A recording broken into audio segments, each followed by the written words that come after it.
desk. This notebook is lying on its face up underneath there. Okay. And I'm going to go ahead and bring up Exhibit 190, which is just kind of a close-up of that. That's already also been introduced under the stipulation. And can you again just kind of point us to that notebook? Yes, ma'am. This is the notebook. You can see the cardboard backing of the yellow spiral notebook below the desk on the right-hand side. All right. And I'm going to pull up that yellow notebook on the screen, or I guess the contents. We're going to start with the first page. Can you read us what was on that first page? Yes, ma'am. It seems to be some type of poem. States, forever in bliss, save me from this cruel world, I beg you. Don't leave me unconscious for all of eternity. Awake me in your arms, your wings. Save me, I beg of you. I'm so tired. Just hold me close. Wrap your wings around me, please. And then moving to the second page. The second page, there's some writing that says, I can write and write, just save me. I just want to be taken away from this cruel world. And there appears to be some type of angel wings or angel drawings below that. Moving to page 3. This is a continued writing. Yeah, I know, a male. Women are scary, and men just taste better. I want to be an angel. I want to be with, and then in parentheses, a guy. I want to stick the barrel of my gun in my mouth and pull the trigger and wake up in an angel's arms, and then in parentheses again, a guy. And moving to page 4. This appears to be a self-portrait of some kind. And then page 5. Again, this is appears to be another self-portrait. Judge, I'm Kevin Jeff here. These are portraits, yes. I don't know how he can conjecture that they're self-portraits simply because they're in no town on my line. All right, I'll sustain the objection to the extent he's guessing what it is. He can describe what it is, and we'll go from there. Moving to the next page, which is page 6. This appears to be a portrait labeled Colt. Moving to page 7. This is appears to be a portrait of someone sharing characteristics with Nicholas Cruz. Now moving to page 8.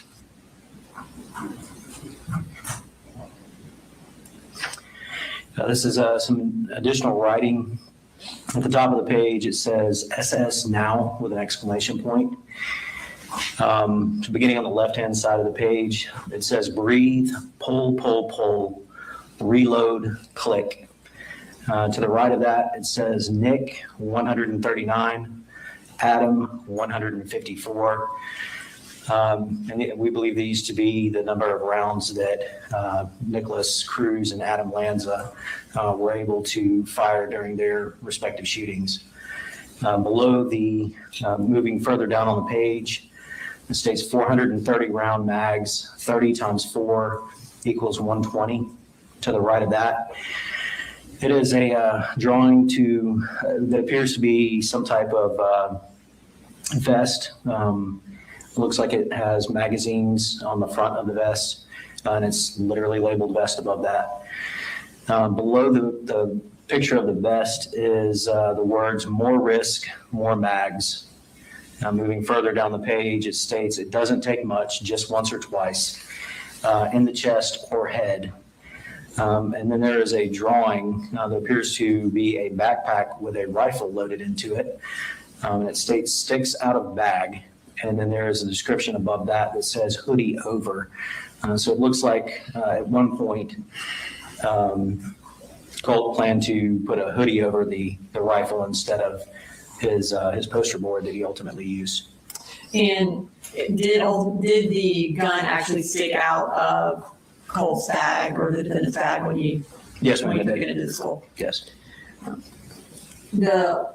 Again, this level of planning that he is doing on this page and drawing the rifle and kind of how to, The characterization here, it's not necessarily, you can't show there's a level of planning. You show that he is making drawings and doodlings, and that's what it's for. It's up to the finder of fact and for whether or not the other evidence presented leads to this being an episode of planning. But the characterization that this is a plan, I think is inappropriate at this point. one, he hadn't let me finish my question, which I'm asking Investigator Smith to basically compare this picture to what the defendant said in his interview. I think he can do that. He has a basis of knowledge of how the defendant took the gun into the school, and he has a basis of knowledge of the interview. So he can compare the different types of planning that occurred. I'll overrule it. Thank you, Your Honor. So essentially, this page where he has drawn the gun kind of sticking out of the bag with a hoodie over it, is that a different level of planning than what he indicated to you in the interview? Yes. And did he indicate that there was any level of planning in how to get the gun into the school in the interview?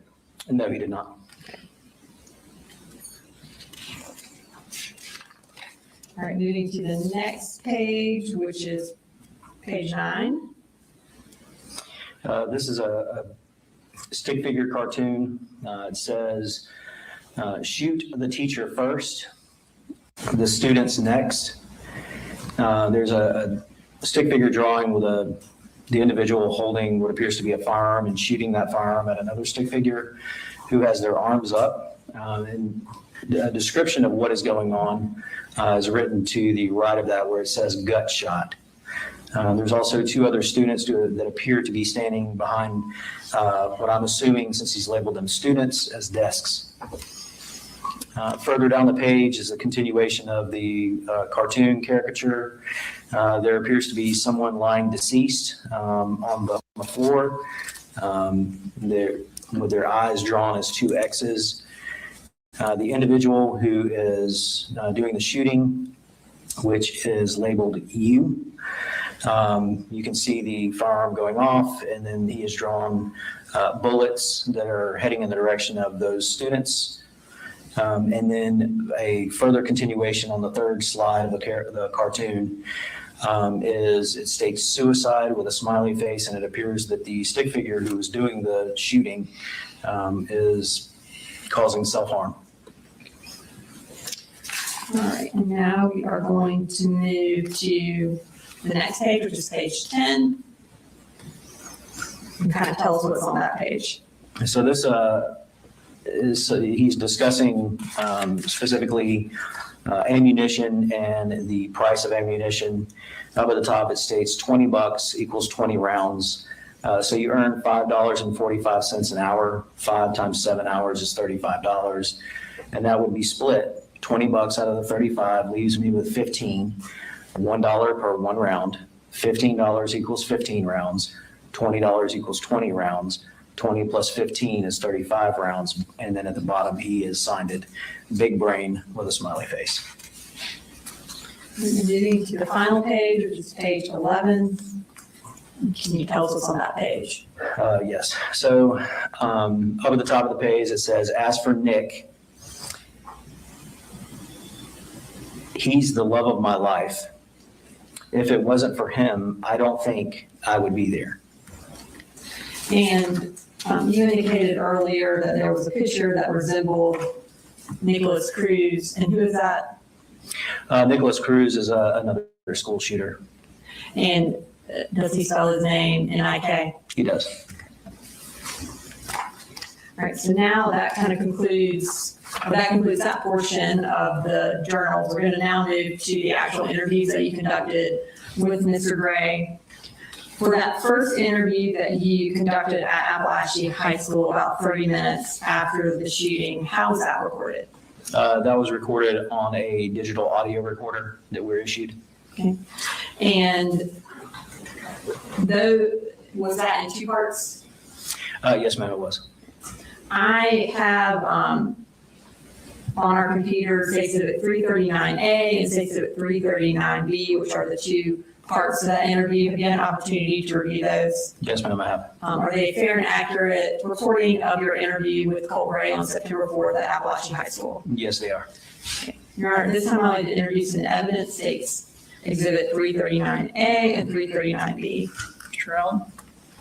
All right, there's me. And I believe we're going to play approximately 1 hour and 10 minutes of this interview at this time. So this is 339A. Yeah, we'll just First read 339A and then it's, when it concludes 339B. They're a total of about an hour and 10 minutes. All right.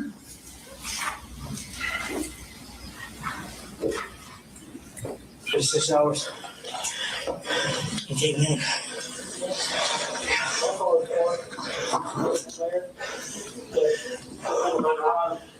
What's your name?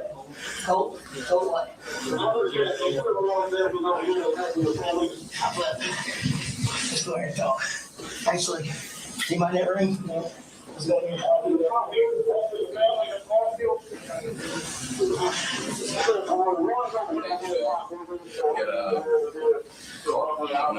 Whenever you're ready for this stuff, we'll put you in all the time. Hey, bud. My name is Investigator Smith, okay? I work with Bear County Sheriff's Office. Can you get your hair out of your face for me? You got it? Okay. What'd you say your name was? Colt Gray, G-R-A-Y. C-O-L-T? Yes, sir. Okay. It's Colt, not Colt. Okay.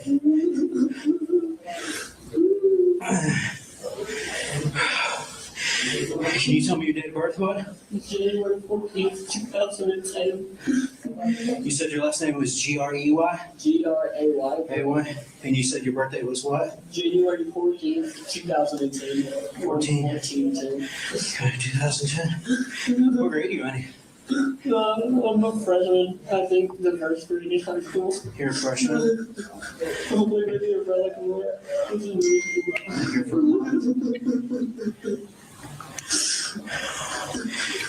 Okay.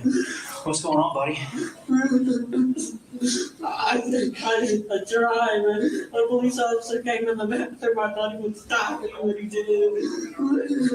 At that point, I didn't think there was no going. I didn't think there was any human traffic. So you said you were in the bathroom? Yes, sir, down there. What were you doing in the bathroom? I'm just contemplating. I really shouldn't do this. My life was already over. Do what? I said I was contemplating. I shouldn't do this, but my life was already over. And kept thinking. And having people tell me to do it, and I hate it. I don't get it. Look that way. I'm fucking feel terrible, dude. I'm not justifying my actions at all. I'm just so Okay. fucking horrible, man. How old are you, Cole? I'm 14. You're 14. Okay, I'm going to read you something real quick, okay? Because you might kind of made some statements to me, and I want to read you something, okay? All right. These are your Miranda rights, okay? Yes, sir. Have you ever seen them read Miranda rights on Yes, sir. TV? Yes, sir. Okay, it's the same thing, okay? Okay. You have the right to remain silent. Yes, sir. Anything you say can and will be used against you in a court of law. Yes, sir. You have the right to talk to a lawyer and to have him present with you while you're being questioned. Yes, sir. If you cannot afford to hire a lawyer, one will be appointed to represent you before any questioning. Yes, sir. You can decide at any time to exercise these rights and not answer any questions or make any statements.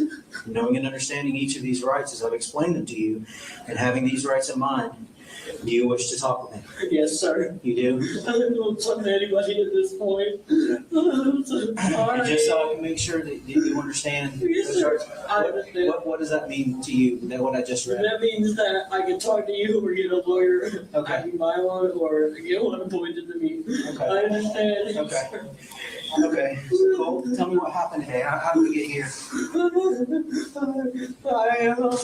I'm trying those things, and it kept growing on me, and I pulled back as much as I could. Well, I just by the time I got here and realized what I did. I brought on myself, like, just, I didn't know. I had a moment of like, in the bathroom, I was like, we shouldn't do this. The next thing I know, I'm fucking shooting in a classroom, dude. You shot in a classroom? Yes, sir, down there. You did? Yeah, and then I saw people in the hallway. And you shot people in the hallway too? Yes, sir, I think that one kid. It was so, I didn't even know, dude. You didn't know what? He was looking the other way, and I'm just, I didn't even have my sights turned on, man. I was just so like, it wasn't me that let it out to fight anything. It's fucking horrible. I don't fucking know. Okay, I'm gonna close this door real quick, okay?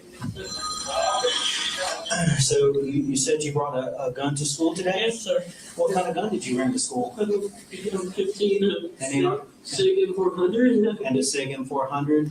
No. What kind of gun is the SIG M400? AR-15, I think it shoots whatever. I don't Okay. know, I just grabbed whatever was closest to me. Who's closest? Just fucking came here and did this stupid shit. I'm probably affected thousands of people, dude. This is fucking horrible. What made you want to bring a gun to school? So many things I'm trying to pinpoint, but I don't know.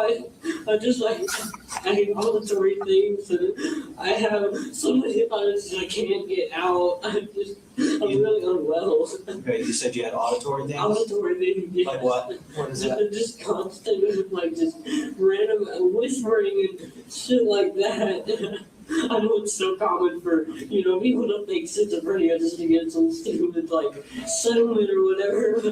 It's just, oh my God. Is that something that you've been to the doctor for? No, sir, but my dad had an appointment next week. Your But dad I couldn't wait. I told him to hide his guns and he did, but I don't know how I found them. Your dad hid the guns? Yes, he already ordered a gun safe. It's one of those situations where like each of them was like a police. Uh-huh. I told him and he knew he cared about me. When did you tell him to hide the gun? A few days ago. A few days ago? Yes, sir. Okay. Is that something that you've been thinking about doing for a while? Yes, it's been years. You've been thinking about it for years? It's only gotten worse. And I finally just now got to the point where I wanted to reach out and get help. We were so close.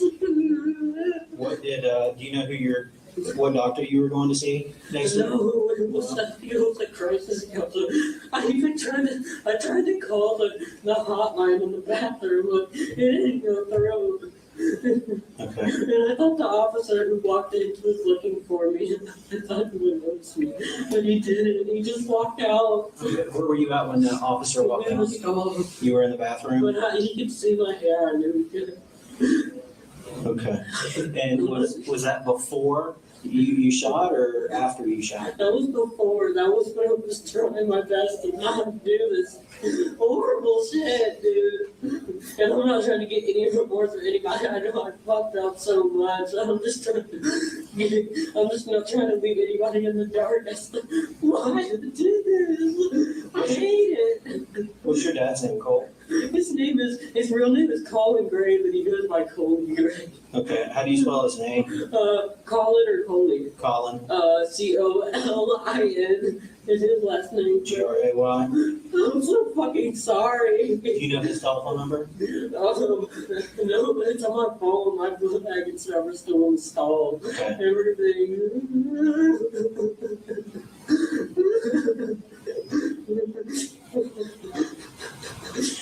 Where's the bathroom that your book bag I is think in? it's down there. I completely just became decentralized through all of it. I came back and it was on the fucking floor. Okay. So going back, you said that you've been thinking about this for years? Years, I mean, not years, but at least a year or two, and I had really bad influences, like, in that paired with, I think my teachers are against me, and I know it's not schizophrenia because I see them whispering to each other in the hallway and plotting against me. So I wanted to do something to get them away from me. I destroyed my computer. I was so scared. You destroyed what? My computer at home. You did? Yeah. When did you do that? Today, I think. Why did you destroy your computer today? I thought they were inside my computer and they were working with somebody. So it was somebody that was after me. Somebody was after you? Yeah, it's not schizophrenia either. I know they are. All my teachers are in on it. They planned against me. This is the only thing that. What did you see in your computer that led you to believe that somebody was? I don't know. I was looking around. I just got this feeling, and so I impulsively just like out of nowhere did that. How did you destroy it? I can't remember it. All I know is I did something with it. It's just now coming back, like just, oh my God. So you mentioned earlier that some people told you to do this or encouraged you. Yeah, it was so many things. I feel like that led up to it. Number one, the teachers, the people that are after me, and then I have constant people egging me on and telling me that, they're after me, but eventually they're going to take me inside. Who's been egging you on? Although, I don't know, I just hear them from my inside. It's mostly kind of like whisper. It's someone's family members that I hear, but it's not actually my family members. Also, that I can at least have self-awareness. So are you saying those are the voices that you hear? I don't even know their voices, but What do you think they are? there are things, I don't know. It's hard to even make it out sometimes. And you said some of them sound like family members. Family members, yes, sir. I feel so fucking sorry, dude. I look back and it's so, oh my God! Oh my God! So Colt, do you think that you can walk me through this morning from the time that you got up? I think I can. Okay. What time did you get up this I know I can get a lawyer, but I want you and I want everyone to be informed because this is fucking sick. This is horrible. They're telling me it's okay that I did the right thing, but I know I have morality then. Who's telling you it was okay and you didn't?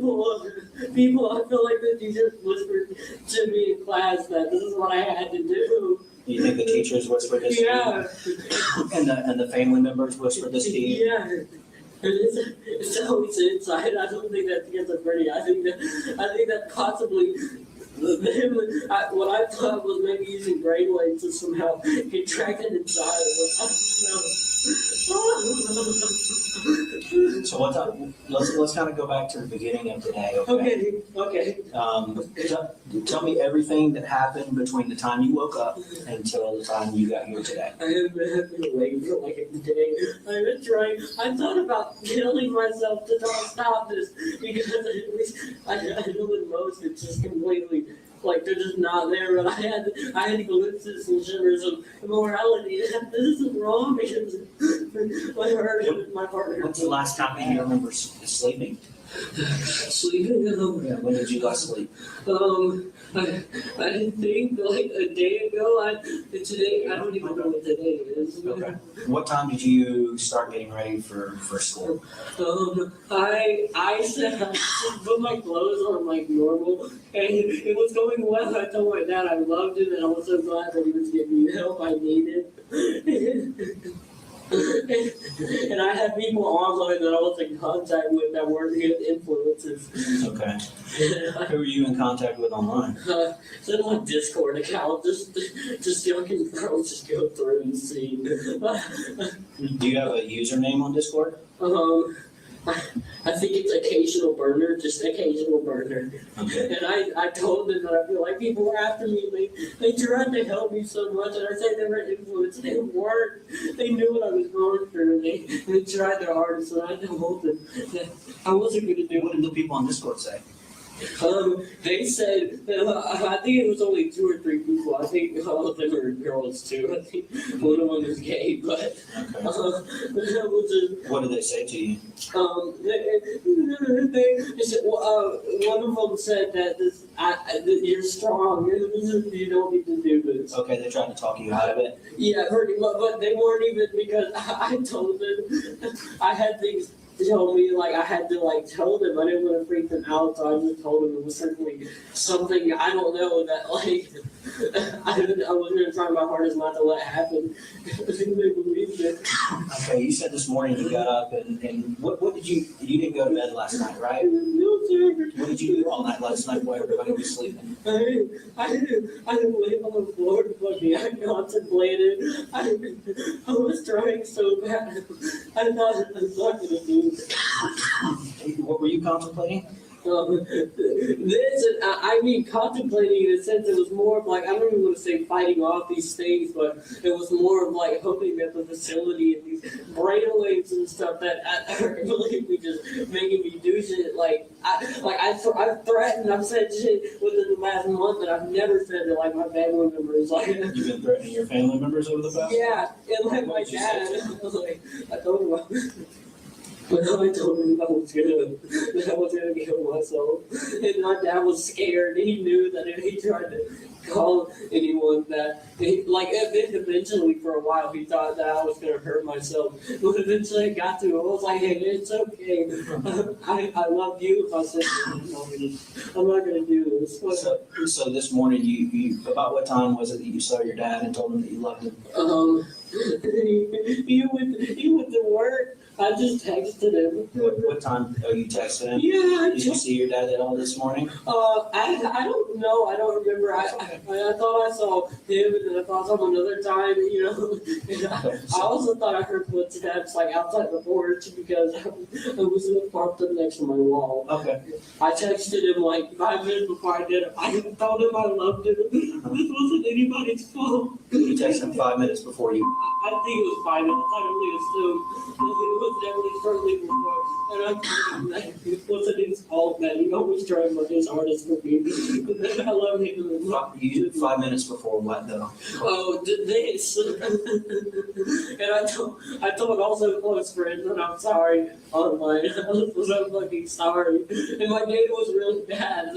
So half of them didn't go through. I know at least one of them did. Well, you said you texted friends online. Yeah, only 2 or 3. I'm Remember not who they that. were? These past few months, I wasn't that social. They were people on Discord. In Discord. Okay. So this morning you got up. And what time do you remember about what time you put your clothes on to get ready for school? Oh, I think around 7-ish. Around Because my 7? bus comes around at 8. Oh my god. Okay. You ride the bus? Yeah, yes, sir. You ride the bus here? Do you know what bus you ride? No, it doesn't go. I know my info probably has it. Oh my god. What's your address? 896 Harrison Mill Road. Harrison Mill Road. He's just, my daddy's gonna be in shock. I know he is.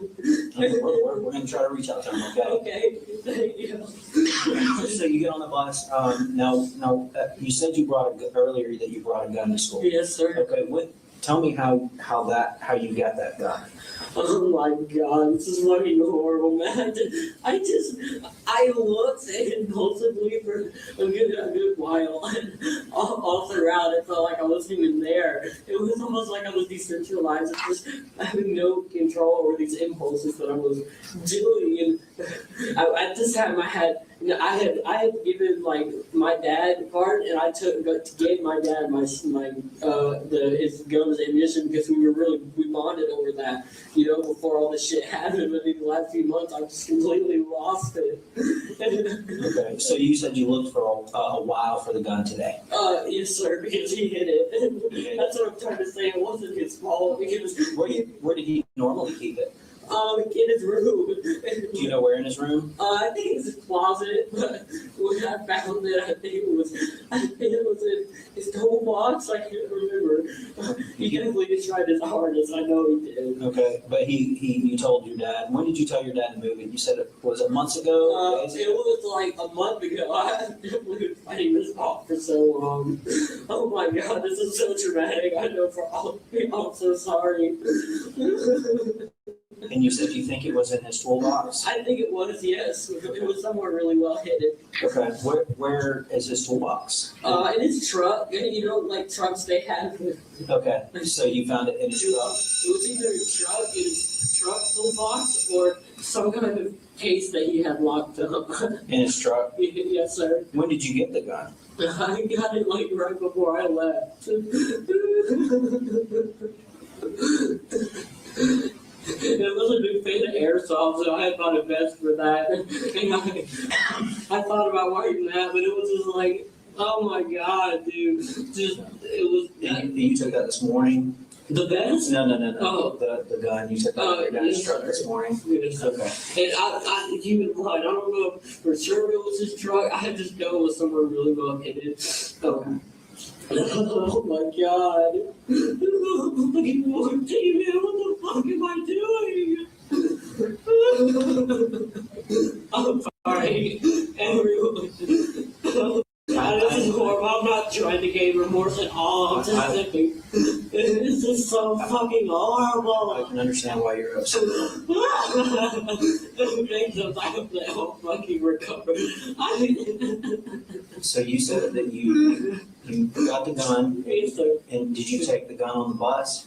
I think so. I did something with my backpack. I think I hid it somehow with paper. Oh my god. I'm sorry if I white. No, that's Oh okay. my god, dude. Just take some breaths, okay? I'm so fucking sorry. You all have to deal with this shit. This is horrible. So you said you kind of hit it with paper when you get on the bus? Yes, sir. Okay. And so when you get to school, what do you do then? I'm good in I think I was into my first period. What's your first period? It's a science, intro to software technology. It's messed up because I knew she knew something was in it. She asked me. Who's your teacher? Oh my god. Harris, I think. S. Harris. I told her I don't know. I don't know what it is. I know that's what she informed the cop. He was looking for me. Just doesn't mind me. So- no, he walked in the bathroom that I was in. I guess he just didn't notice I was there. Okay, so you said that your teacher asked you about, what did she say to you when she asked about She you? said, what's in the paper? What's between the paper? What's between the paper? Yeah. How long after you went to class did she ask that? Was that really soon or towards the end of class? It was the end of class. Towards the end of class? Oh my god, fuck, man. This was so impossible. I just fucking ruined this. What did you tell her? I just, like I said, I don't know. It's vague. It's probably everything. The whole day is fine. Yeah, Colt, that's good. If you can't remember, say I can't remember. I can't remember, but I can say I think I said something along the lines of, no, I don't know. I don't even know. So you told her you didn't know? Yeah, I thought about crying for help with the officer. I hope he would knock on the stove. So you mentioned that, how did you go, what happened between the time the teacher asked you about that, about what was between the paper, and the time you say the officer saw you in the stall? She asked me in the class, and I think I went somewhere. I don't know if I was able to enroll in the hall. Did you get up and leave the class, or was the class over? Did the bell ring? The bell rung. I think I went to my second period. Okay, I think, okay. I got paranoid and she looked at me and I thought I started whispering to all the students about how I was trying to, she like they needed to take me. it like I don't know, they were just gonna do stuff to me, and at that point I kinda just went out the classroom and Right.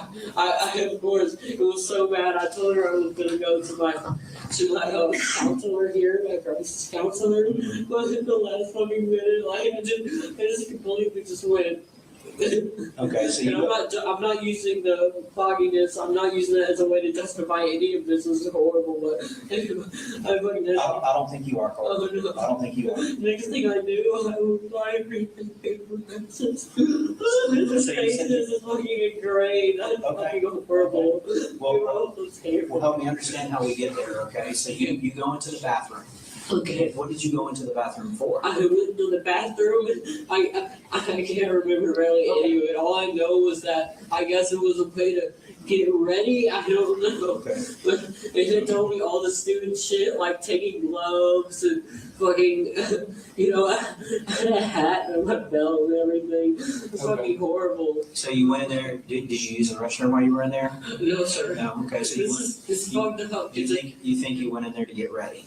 Yes, sir. I assume so. That's what they've been wanting me to do for so long. Okay. I thought about killing myself so much. I think I went in there. It's mixed up with premeditation so much, but I'm not like that. Help me understand what you mean by premeditation. Like, it's so often, I guess, like, you see school shooter and you think premeditated, like, messed up in the head individual. That's not me.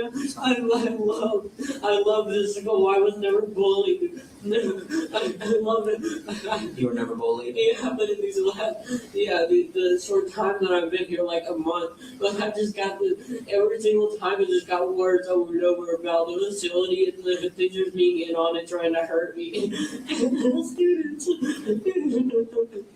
I just went to the bathroom. I guess I would assume I just got ready. I don't know. Help me understand how you got ready. I guess just putting gloves on. Okay, so you put gloves on. What kind of gloves did you put on? I think they're out there. I don't know. I think they're purple. I can't remember. Like the little rubber ones? Like the little thin ones? No, I don't. I think so. Maybe I think they were purplish, like purplish. They were fully purplish. I know. Okay. I So think. you put gloves on. Why did you put gloves on?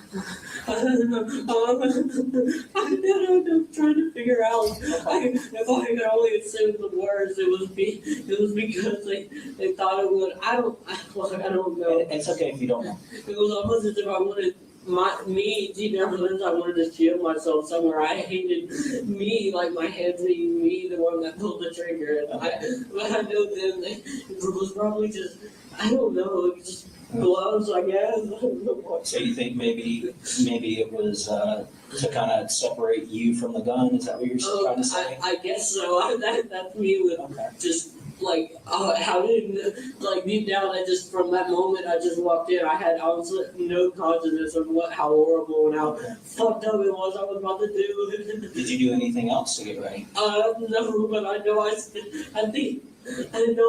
in there for a while. It was, oh my god, it was, I wanted, like, I just kept getting glimmers of just like, Now, earlier you mentioned a hat and a vest. the vest, it was an airsoft vest and it's at my house. Okay, you didn't bring it. No, sir, I do. That part of me was just like, no, that's fucked up. Why? Did you put on a hat or anything? No. Okay, you just put the gloves on. Yeah, it was just like, I wanted, like, it was almost like I was trying to delude myself into my normal self. Like, it's okay, it's just a normal school day. These things aren't real. You're not going to do anything. There's nothing going to happen. But you're going to be fucking hard. So when, how long do you think, or do you know, how long you were in the bathroom before the officer came in? I wouldn't know. I guess you could pinpoint that. Okay, that's okay. I'm sorry. Do you feel like it was a short time or a long I time? feel like it. Oh my God, I know. Like I said, I had these glimmers of like I shouldn't do this, and it must have been a while. I was, I knew the cop came in, and I was hoping so. I was hoping that Okay. they would save me. Did the police officer say anything to you when he came in? No, he was just asking the other kids in there if they were Colt Gray. I guess he got my name is someone cold, it's just cold. So he asked other kids if you were Colt? Yeah, and I think he could, I don't know, oh my God. I think he told them that we were trying to fight him, because I heard him whispering stuff, and I couldn't make out what it was after he said the main thing, but I know that was maybe a way to shield me from what they were actually trying to do. So I'm assuming you were in a bathroom stall. I guess so, yeah. Did you have, and I'm assuming you had the door shut, is that correct? I can't remember. It's okay if you can't. So what happened after, the officer asked for Colt Gray? I don't know, he just walked out. Okay. And I know he mentioned something along the lines of, but today's the day that they were gonna try to get me in like altered brainwaves and stuff in this Who said that? place. But so the officer, he was talking about how the teachers and them had all what it had been formalized and stuff. This is what they were gonna do. So, when did the officer leave? Or did he leave the bathroom? I think he left, obviously, because I think he would have stopped me when I walked out. Okay. Because all of it's just such a blur. I just remember waking up and having an officer on my hands. So what made you come out of the bathroom? I was scared.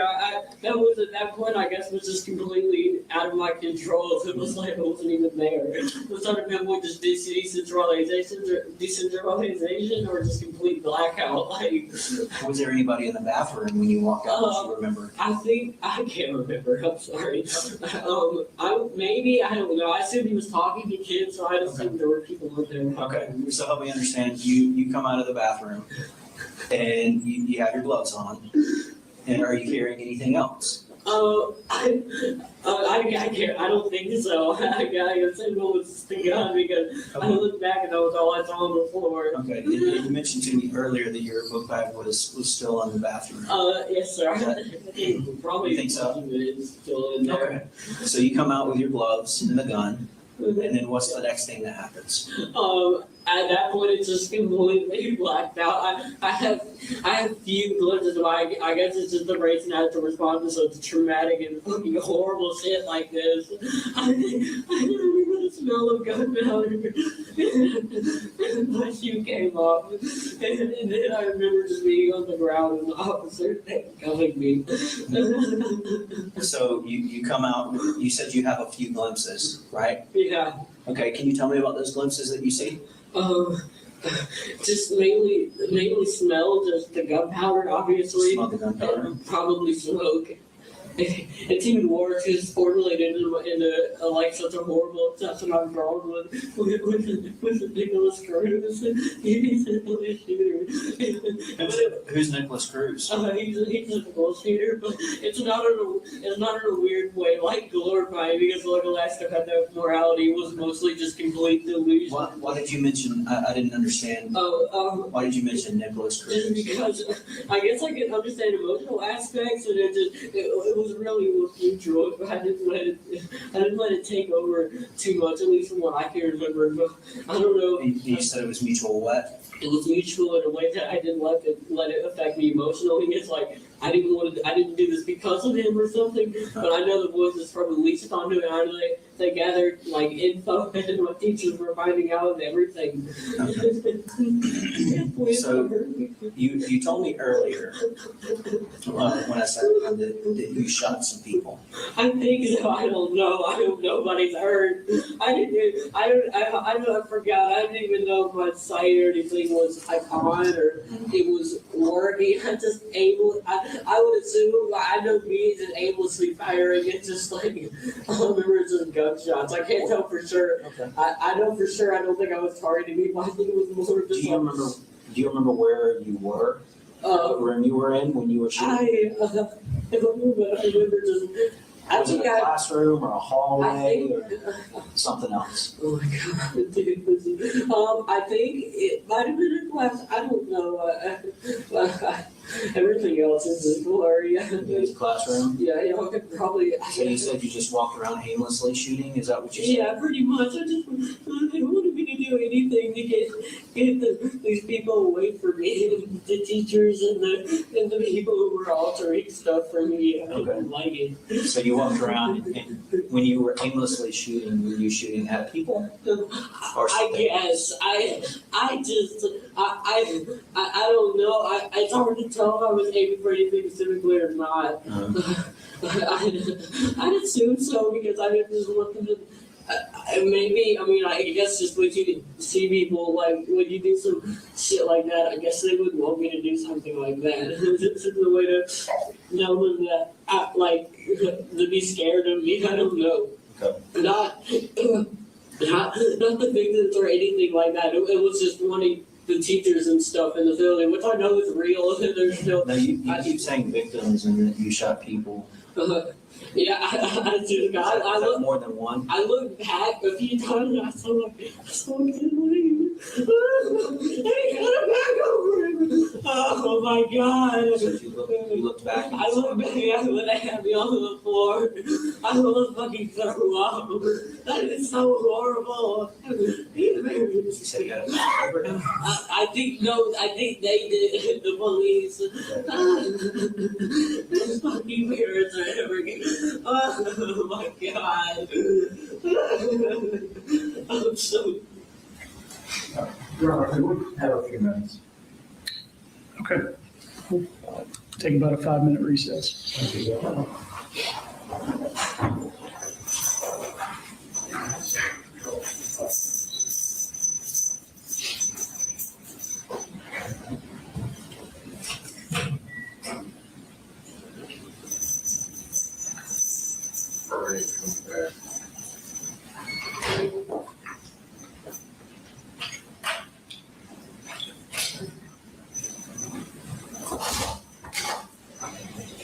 Your Honor, you can. Yes, yes.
All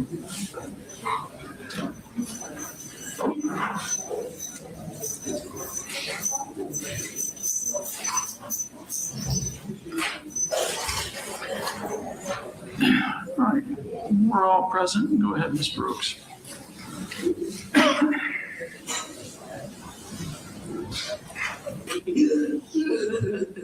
I don't know why it was so close to getting the help I needed. It's just, oh my God, getting the medication I needed. So when I first saw you, you were laying down in the hallway. I think so. Okay, how did you go from firing the gun and shooting aimlessly to being laying down? I would assume, I guess I just dropped it and I was gonna run out because I guess I figured that was enough because I'm not a killer. I know that deep within me. I have always been so kind to people and I've always been the one to help. And I was in the officers were yelling at me to get down and I guess they complied. Okay, so you heard the officer yelling at you to get Yeah, they told me to shoot myself. That's a way to. Wait a minute, you said they told you, the officer told you to get down.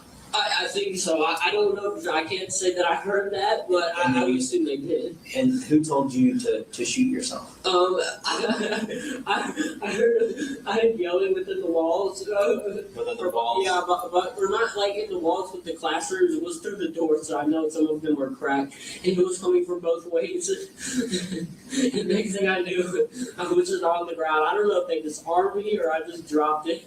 Or maybe it was just a natural instinct of knowing that I'm not a killer and I didn't want to. Now, you said something, Colt, that I want to kind of touch on. You said that you figured that was enough. What is that? That I guess it's just I keep mentioning morality because I know it wasn't completely bad and insane. That was because I had so many good moments where I wanted to get help. I didn't want to do this, but I knew that was just me. Like, no, what are you doing? Like, you're not supposed to be doing this.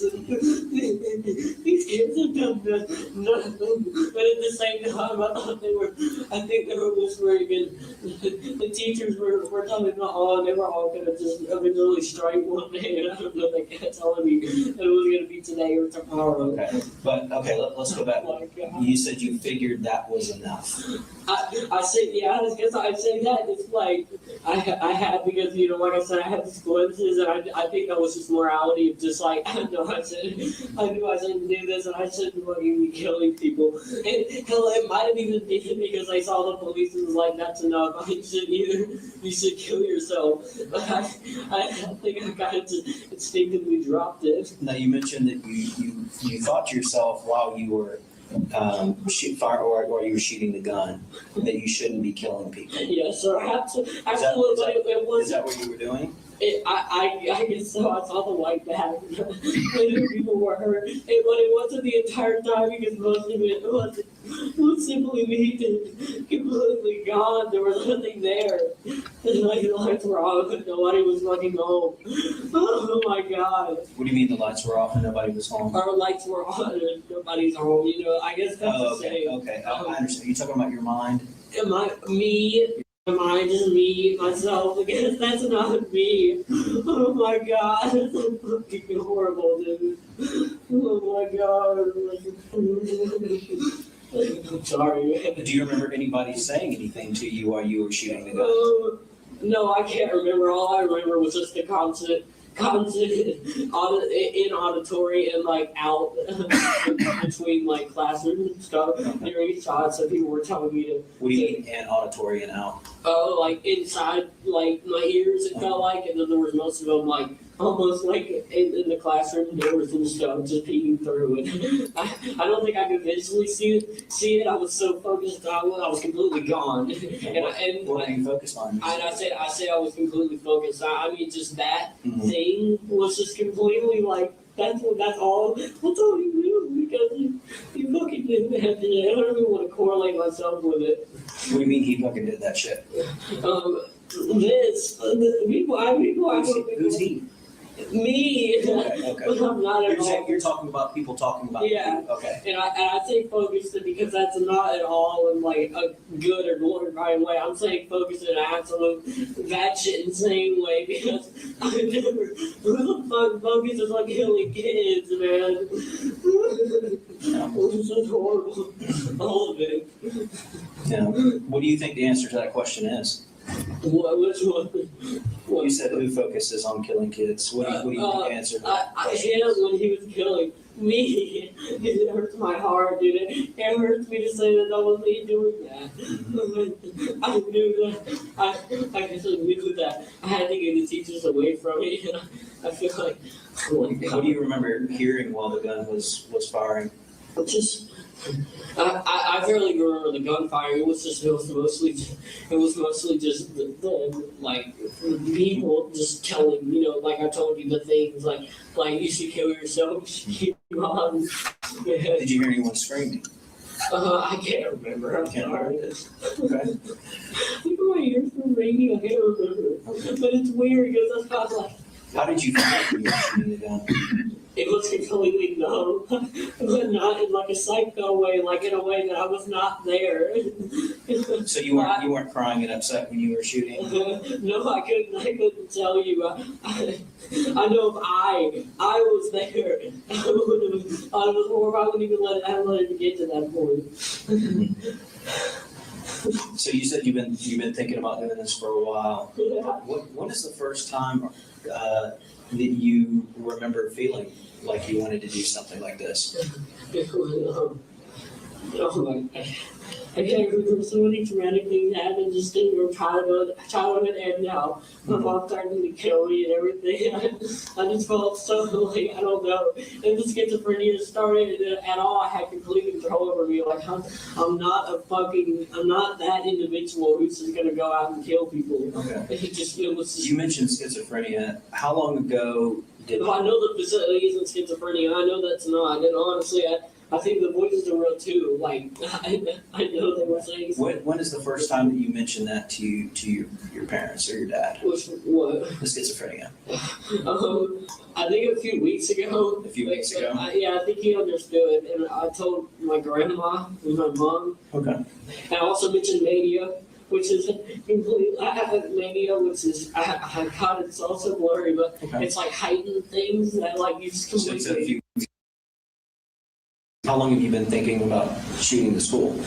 And honestly, like most of the time, like I thought about it, and just every time I resorted, I was gonna kill myself. Because you mentioned earlier that you've been thinking about it for over a year. So Yeah. did you start thinking about it before you Yeah, but- started? When it Out came here up, in the it was voices. more just like a stupid trauma response of like hopelessness and like Okay. suicide as well. It was mainly suicide, but there was always that lingering thought of like, and that like I could do that, and I didn't want to at all. Yeah. And then I had Nick, like I completely became obsessed with him on an emotional level because I understood some of the stuff he came through. Who's Nick? Nicholas Cruz, I think You said you had Nick and you became obsessed with him? Yeah, he got arrested, but I mean, he shot up in school. But on an emotional level, I could understand like the trauma and stuff that he went through, and I think it's kind of molded into like that. And then What trauma did Nick go through? I didn't think neglect, and I was really bad neglected when I was a kid. And it was a bunch more stuff. Just him like. It was a bullying aspect because I was bullied really bad in middle school, but I don't think that's at all a reason. Like, I just love the school. You told me earlier that you weren't bullied. No, here in high school, the school that I Okay, but you were bullied in middle in school? middle school, yeah. Okay. Because I was going through a really bad time. I was wearing like 2 jackets at a time, and people obviously thought that was weird because I was just What middle school did you go to? Jefferson Middle School, I think. Is that in Jefferson? Yeah. You just moved here? Okay. When did you move here? Over the summer? I think so, yeah. We've been here since, like the start of summer, like, or late 2023. We had Christmas here. And like, it's when I say a year ago, I started school here a month ago because I was originally planning for a while. Right. They never got around to me to school. The plan was to do homeschool, but they just now got me signed up for school. My mom was supposed to be doing it, but So help me understand, you mentioned your address earlier that you live off of the Smith Mill Road. Who lives there with you? wait, 896 Harrison Mill. Harrison, oh, I'm sorry, thank you No, for it's correcting. fine. 896 Harrison Mill Road. My dad and my mom aren't divorced, but they separated a while ago because What's your mom's name? Marcy Gray, Marcie or something else? Marsee. Oh, okay, thank you for correcting me. No, it's fine. Gray? Yes, sir. Do you know her phone number? I don't know, but I'm sure it's my fault. I'll text her. Does she live at your house on Harrison Mill Road? No, she visited like for a week, but she's on probation because she threatened to kill me. My dad was doing drugs and stuff, so she. So your mom is on probation for threatening to kill you and your dad? Yeah, well, she went to prison for 6-7 months, but and she went to rehab. I'm trying to interrupt. The young gentleman who laying in the hallway, was he with you? No, sir. I completely I guess he was random. I don't know. I just put him on shooting at random. Nobody in particular I was targeting at all. Well, everybody here, man. Whatever. Who's the gentleman that he's talking about? I think the white bag is out here. Okay. I don't know though. The white bag does he mean that he's deceased? Is that what that I white bag think means? so. Oh my fucking God, dude. I'm not sure. So. So you said that your mom was on probation for threatening to kill you? Well, she was on hard drug meth for like a while, and nobody believed me when I said she was. But she kind of was, I just slowed from a chair. She duct taped my grandma to the chair and held her hostage, and then went out on the road, I guess. And was found with a gun in the car and meth and a scale. Okay. And so that obviously got her up charges. She duct taped grandma to the chair? Yeah, she took a picture. And she took a picture? How long ago was that? It was like a few months ago. A few months ago. Like 3 or 4 maybe. And was she arrested for that? Yeah. Because they found her at a Walmart. Okay, so your mom doesn't live with you anymore, and you know where she lives? She lives with her, my grandma. She lives with grandma? Fitzgerald, Georgia. She lives with grandma, the one that she duct taped to the chair? Yeah. I was scared for her So too. that's in where? Fitzgerald, Georgia. I think what her was addressed is White Drive. Y Drive? White Drive. Y Drive. I don't know which number. Okay. Does anybody else live there with you, other than your dad? Oh, it's me, my dad, my sister, who's 13. What's your sister's name? Jenny Gray, Gray. And my brother, he's in Plea. You said your sister's 13. Where does she go to school? She goes to Hammond? He's in 8th, I think. And you have a little brother? Yeah. What is your little brother's name? Colt Gray, his actual name's Colt Gray. I know. Coley? Yeah. How old is he? 8. He's 8. Where does he go to school? I get confused with the name. I think it's Creek something. I can't remember. Creek something. Okay. Or Drive. I can't remember. It's okay. Anybody else live there with you? No, it's just us. So who was home with you this morning when you? My dad took my brother to school, and my sister gets on the bus after me, so I told her I loved her. Okay. And I don't think she didn't know at all She didn't know at all. what was happening. I didn't either. I don't know what the fuck this is, any of it. Okay. You mentioned you got the gun you think out of your dad's truck.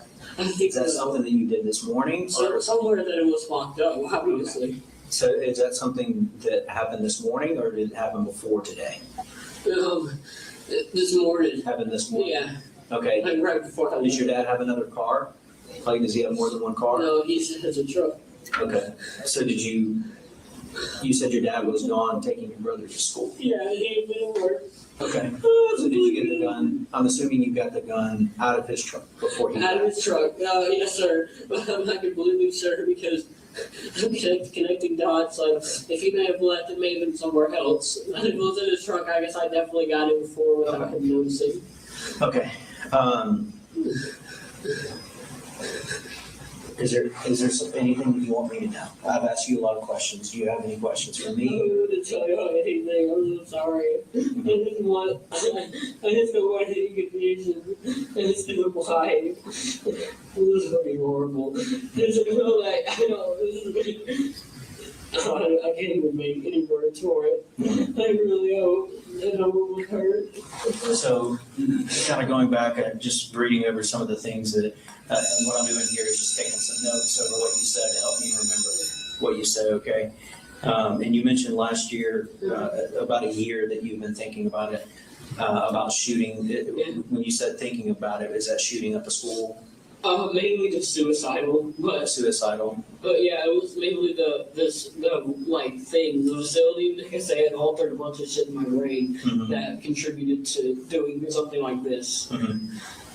Because I thought a lot of one of my teachers mentioned that she knew somebody there was in middle school. Did you ever, I know you mentioned that you talked about it on Discord, but did you ever tell anybody on Discord your plan to shoot up a school, or did you? I told honestly I vented a lot to them about the struggles I had been going through, and it came up, yes, but I don't think it was enough for them to actually, because they were worried. I don't think it would have actually enough for them to be able to go. What do you remember saying to them?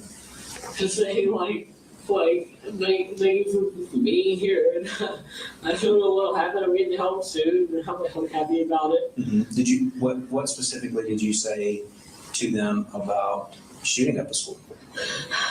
Oh my God, I can't remember. I'm trying to remember, but Is that something that happened recently or a long time ago? I think it was recently, to be honest, like a week or two. But I know it wasn't locally. If it was anything related to shooting, I know it was along the lines of I really don't want this to happen. It's just like auditory and the shit that's been going on with me. It's just getting worse. Mm-hmm. And I thought about calling a hotline, which I did, but nobody responded in the bathroom. Okay. And then the officer, I was too just open the door. When you were in the stall, help me understand how you were. Were you just sitting on the toilet with your legs down? You were standing up? Yeah. Okay. I'm so sorry for you all. This is not something anyone wants to go through. I don't want any of y'all to honestly. It's horrible. No, this is you're right. This is not something. This is horrible. It's fucking disgusting. This is the worst nightmare for everybody involved. Oh my God. Oh my God. At least I have some more morality because I feel like this scared off most of the things that was happening. I feel they got me horrible and just What do you mean this scared off? Most of the things that like auditory things and the teachers, I knew they weren't going to do anything bad to hurt me. When did you know that? Just as soon as I kind of just came back, and talking really helps with it because it kind of helps me come back to my senses. It's just more of like it. So you're talking about after the shooting? Yeah. I feel like it definitely like. So after you shot people, you felt like the voices went away? Not completely, no. They're calling me a fucking retard and it's not constant though. It's just hard to make out. It's still I'm just, oh my God. I'm honestly just in shock. I'm trying to make things And you mentioned your sense of morality. Help me understand that. sense of morality is like me, Mark's always been so innocent, and so when you hear that, it's really it's not the case with most people, but I had glimmers of this is wrong, and I love my parents, and I don't want to hurt anybody, I don't want to traumatize or be known for this stupid shit. Oh my God. But it was just So what was it about, Colt? What was it about today that made you've been thinking about this? I know you said you've been thinking about depression and for over the year, at least, over the past year, and thinking about killing yourself. How long have you been thinking about killing others? Oh my God, it's at least a month or two. It obviously come up in the past, but it wasn't as bad. Did you ever tell anyone that you were thinking about killing others? No. No. No. As far as everyone online, which I was venting to, talking about the thoughts that I had, but they had the preface and context that I was going to get help, which I was. Mhm. It wasn't like, oh, I'm going to do so and so, and it's going to be so fucking cool. It's just like these things. So Like, you never, when you told your dad about the voices, you never told your dad about your thoughts to kill people at school? No, and I say voices. It's not completely. It mostly also transformed to like almost a state of psychosis, of just radical and like unhinged thoughts that I would never think or never want to do to anybody. It just completely like, oh my god, it's completely just takes away who I am as a person. Have you ever gone to a psychologist or a therapist or anything like that and been diagnosed No, with having schizophrenia? no. I have a lot of things. I'm on Zoloft. What is Zola? My mom gave me my Zoloft because I have really bad anxiety, chronic anxiety. Is that what it's for? Yeah, 50 milligrams. It pretty much just helps like Is that a low anxiety. dose or is that a high dose? 50 milligrams, I guess, is like a normal dose. 25 milligrams, I think, would be Considered a low dose?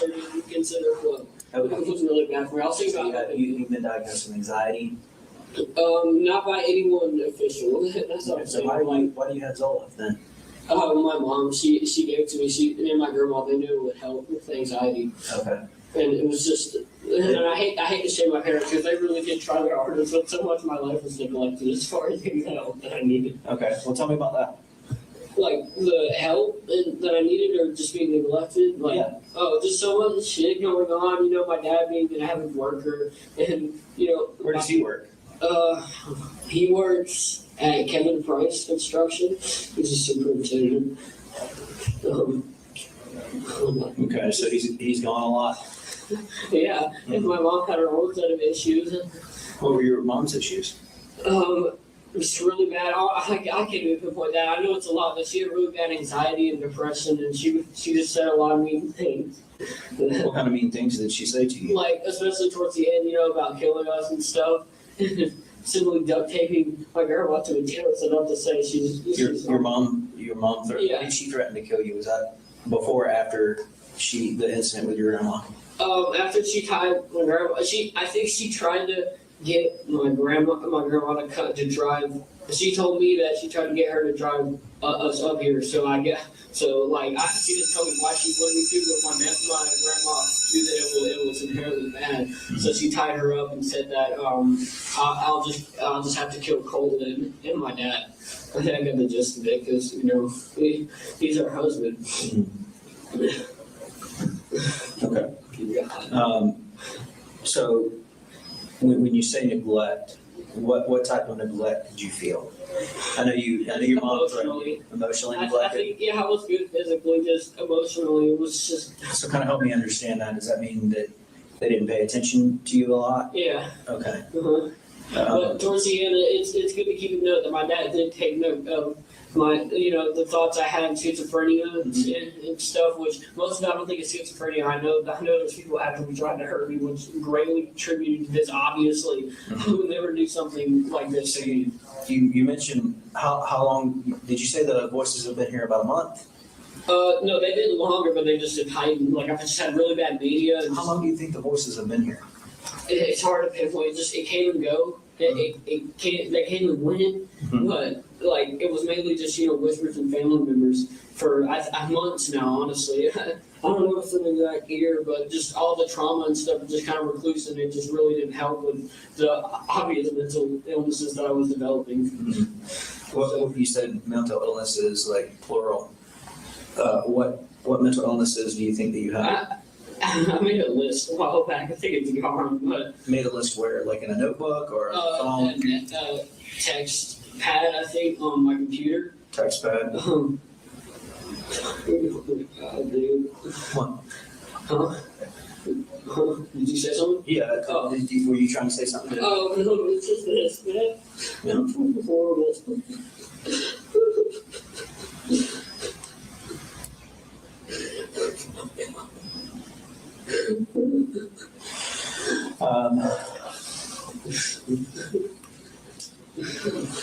How have things been at home with your dad? They've been good. We have our arguments here and there, but What do you guys argue about? just things in him, I argue with him, about just not taking proper measures, being, a good parent. And he definitely tries his hardest, I know, but it's just, I know he might have some drama or stuff that really just doesn't help good with him being, supportive and all, like being completely, competent, which he is a good parent. I love him with all my heart, especially towards the end. I think he finally realized what was up, and I think he was so used to me just being that young, right boy, dude. That young what? The young, right, innocent boy, and then so quickly just had these things that just, the trauma just recludes me to the state of just, I don't even know what I am, dude. Fucking monster. Oh my God. Is that how you see yourself? Me? Yes. Me, yes. All of this is fucking horrible. I want to at least find me inside of all this, but it's so hard to because of all this shit that I've thought, and I know that's happening to me. Right. And after seeing this, it's hard for me to ever forgive myself, sane or not, medicated or not. So, you said you've been thinking about doing this for a while. The shooting? Mhm. A while, as in, like, it popped up, for like a few months, but not as severe as it was. It was only after, the symptoms and illnesses popped up that it's almost like, the teachers and stuff that kind of leased onto it. And, like, whatever these people are, they just took advantage of it, and they knew that I was, unstable. So, over the past few months that you've been thinking about shooting up the school and killing people,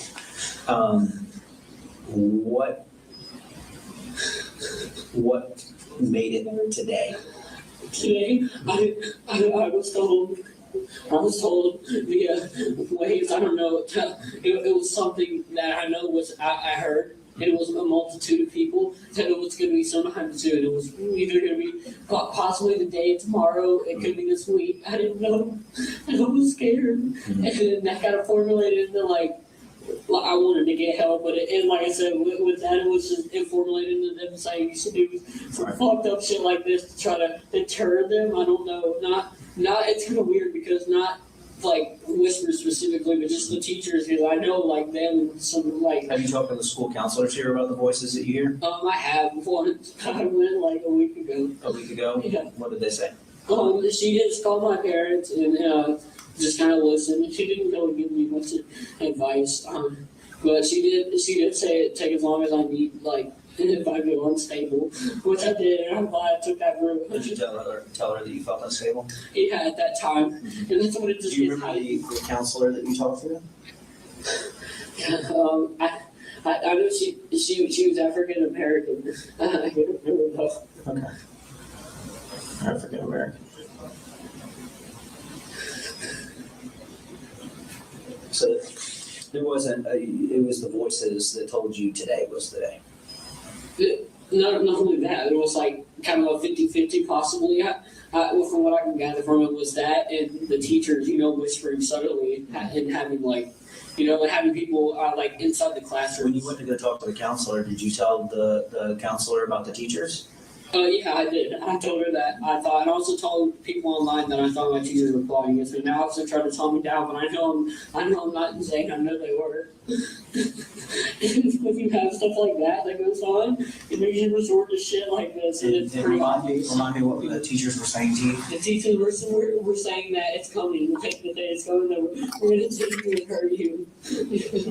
And also, I think they were letting the kids in. No, oh my God, I'm sorry, dude. That is horrible, man. I just haven't even. What was the family member? You said some of the voices were family members. What were the family members saying? They were saying that it was for the best and that I needed to do it. And for a while, I did not to just deter it away, but Who were the family members' voices that you were hearing? I couldn't make it out, but I knew they were familiar, so I kind of automatically assumed. Okay. I know if it helps at all, I kind of like talk to my auntie a lot because she has bipolar and schizophrenia. So I know it's just I like talking to her as a way to cope with it. Okay. So when you came out of the bathroom and you started shooting, do you remember how many shots you fired? I can't remember, I'm sorry. Really anything like just related to that, except except it was just me morally having these glimpses of just like, what the fuck, man? I can't remember. I was just completely gone. And I'm sorry, I know that sounds like completely like just horrible at what I've done. You only brought one gun. Yeah. Something like that, I think. You mentioned kind of, if we can go back to when you moved here, you said you moved here last year? Yeah. Do you remember what month last year? October, November, I think. Okay, so you've been here almost a year. Yeah. When you moved here, like, what made you guys move? My mom and our previous landlord, they weren't really good because my mom was like flipping her off and chasing down the neighbors' cars and stuff, really just kind of losing it. And like they were all just kind of freaked out, so me and my dad kind of thought it would be best after she had left because we were still there. Okay.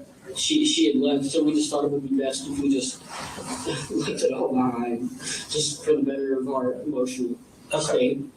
Okay. How have things been since you moved here? Is it better or worse? It's been good. That's what I'm trying to say. Yeah. It's been good. Everybody here is treating me wonderfully. Yeah. How do you get along with your brother and your sister? Good. I love them. Okay. But it's wonderfully, aside from just how it's just formulating to them, like, plotting against me, I know. But aside from that, the interactions, they're nice. Did you start school in August here? Did you just Here, oh, no, I started here like a month ago. like a month ago? Okay. Yeah. Okay. Have you gotten to know anybody here? Do you have any friends here at this school? Not really. I mean, I just kind of waited for people. I was going to ask this one girl how I never got the chance. I couldn't find her because she wasn't in any of my classes. But I thought I was going to make friends with her. I just kind of waited. I gave it some time just to let people see if they would reach out to me and then they'd say I would get involved more with like clubs. Okay. What kind of clubs are you going to do? Technical. Okay. And, computer-wise. You like computers? Yeah. Okay. What kind of computers do you have? I just had one. I built it my own. You built it? Yeah. And you said that you destroyed it today? I don't think completely. I know I just did something with it. I guess whatever affirmed to them that it was destroyed. Because it's like, and honestly, So, like, as in destroyed, I mean, like, I Like thought, destroyed can mean many different things. Like you could smash it. yeah, I know, but Pour water on I think, considering I'm technical, I think I probably just took a few parts out. Okay. But I know I did it because I knew they were in. I had this overwhelming just paranoia of like, I knew they were inside my computer. They were listening through a headset and everything. I didn't like it. Did you ever talk to any of the people here and any of the students here and tell any student? No. No. I was too scared of him, to be honest. Were you? I eventually wanted to Why were you reach scared out of to got here.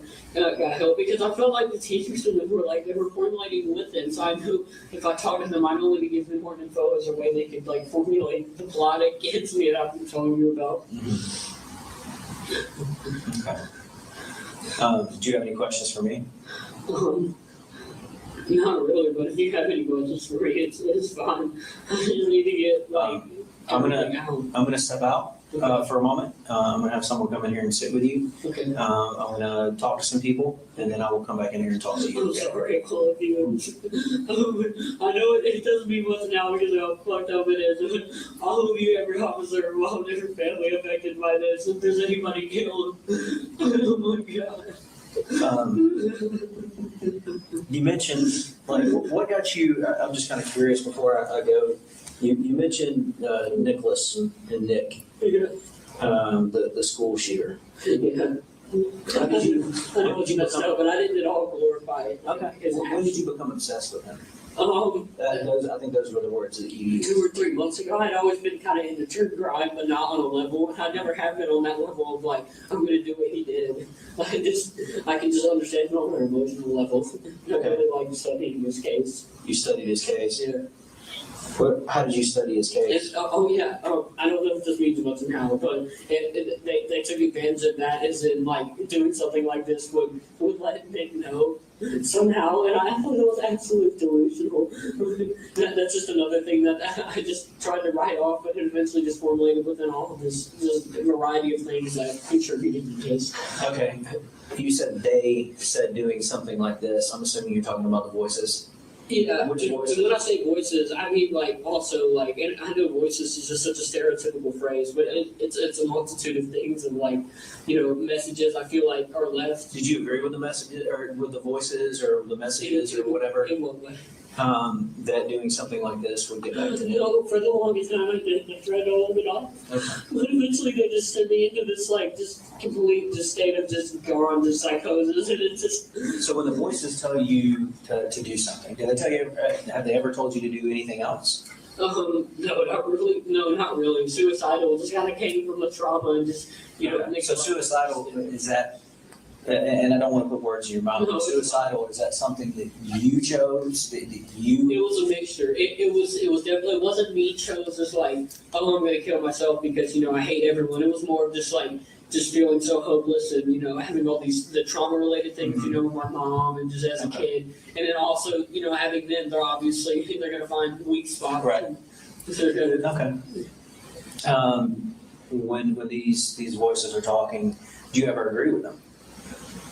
no, not at all. Unless I'm in a complete state of mania, psychosis, it's not. And even then, I'm not openly like. Because you mentioned a couple of times you've actually had an outcry for help, right? Oh yeah. You went to your counselor I went to my counselor. and you went to your I dad. talked to multiple people online. You I talked to assume they multiple would. people I online. assume they would just call you. Right. So going back over it, like today, Yeah. did you try to reach out to your counselor? I was on my way. Yeah. At that moment in that classroom, I knew things were just getting really bad, and I felt like they were really like today was the day that we're going to do something to try to attack me. And I was on my way, and I brought my book bag and everything, and I was going to go in there and I was going to show her the weapon that I had. Obviously, like, please get this away from me. I don't need to be doing this. It was just like at that moment. When you shot students here, was that in the counselor's room or around the counselor's Oh area? no, I think I can't remember. I'd assume it was just here. Okay. Was it closer to your second period? I think so, yeah. Okay. Because the police response, I assume, was quick. Okay. So I don't think I got that far. I didn't want to get that far, really. It was just, I'm glad they stopped me. All right. Well, I'm going to go have a talk with the gentleman outside. I'll have someone sit here with you, and I'll be right back with you. Okay. Okay. I won't do anything stupid, I promise. I'm just going to be here. Well, I'm not going to leave you long. Okay. Can I get somebody to stand with him? Yeah. Ends on 12:07 hours. It'll be approximately an hour and 6 minutes long. I was at an interview with Colt Gray at Apalachee High School. Hey. Hang on a second, put this on, I think approximately 2 minutes. Okay.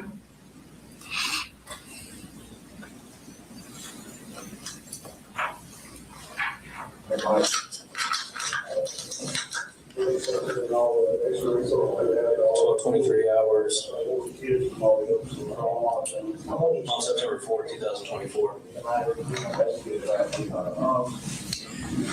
Hey, Colt. So I just got a couple more questions for you. Do you remember where the bathroom was that you came out of? I think it was on this hall. You think it was on this hall? Yeah. Okay. What does your book bag look like? I think it's black. You think it's black? Yeah. It's black. How sure are you that it's black? I think, yeah, it's black. Okay. And why do you think the bathroom is on this hall?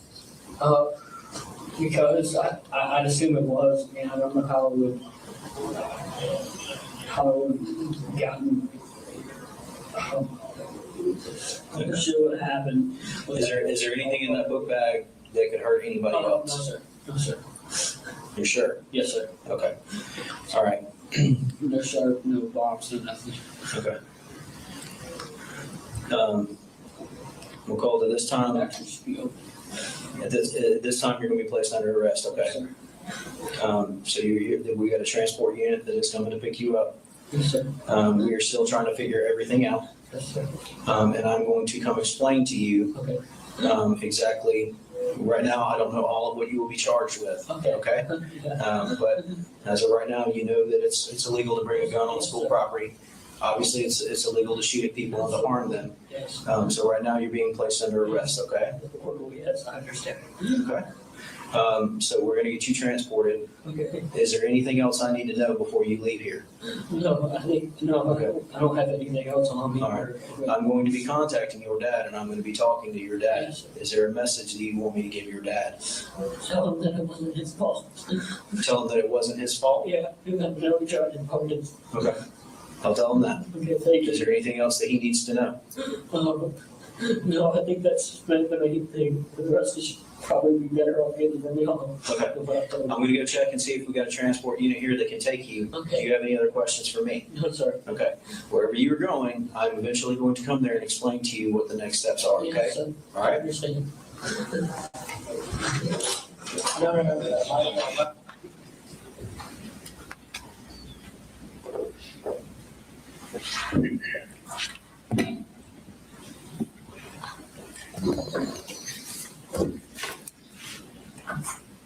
All right, so you mentioned earlier that you interviewed him a second time at the sheriff's office, is that Yeah. correct? That's correct.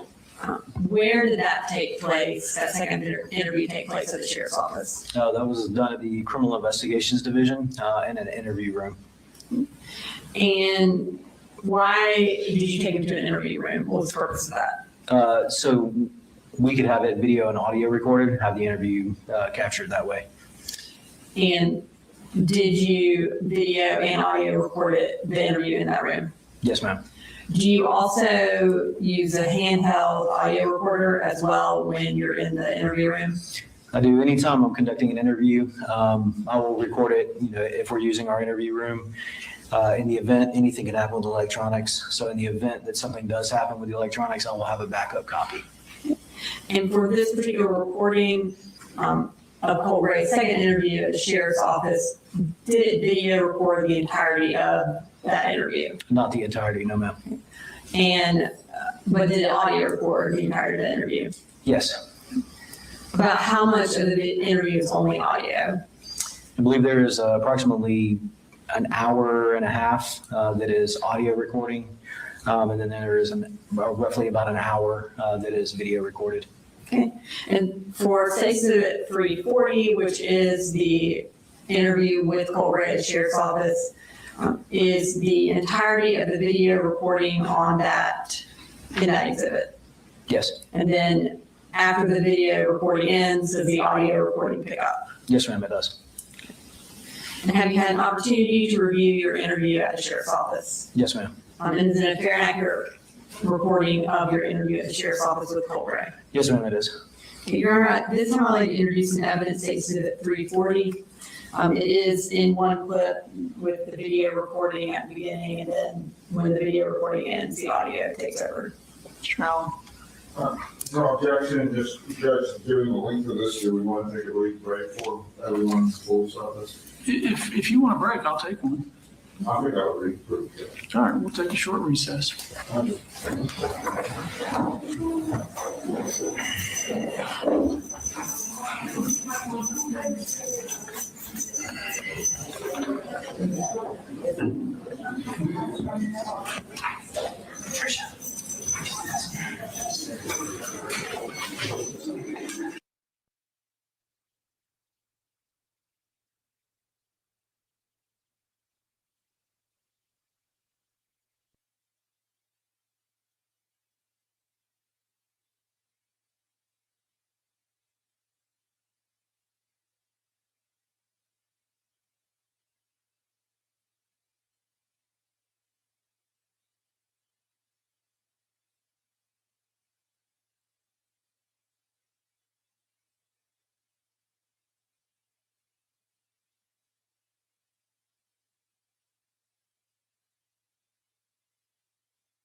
This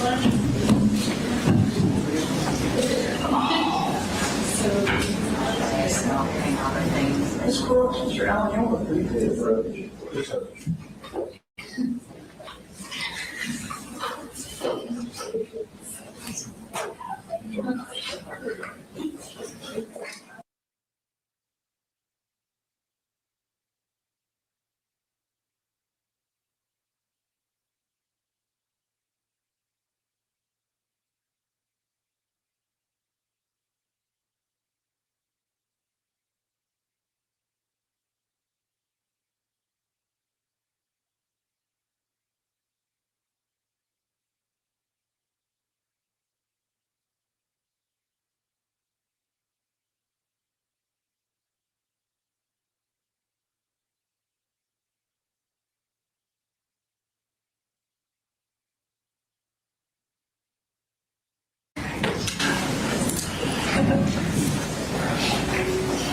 All right, we're all present.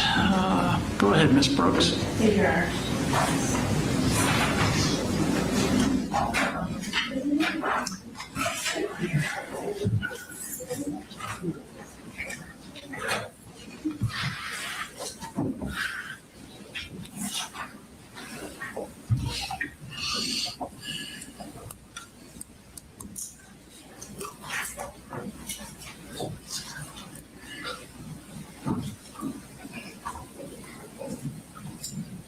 And I don't recall if it was admitted, but 340's admitted, no objection.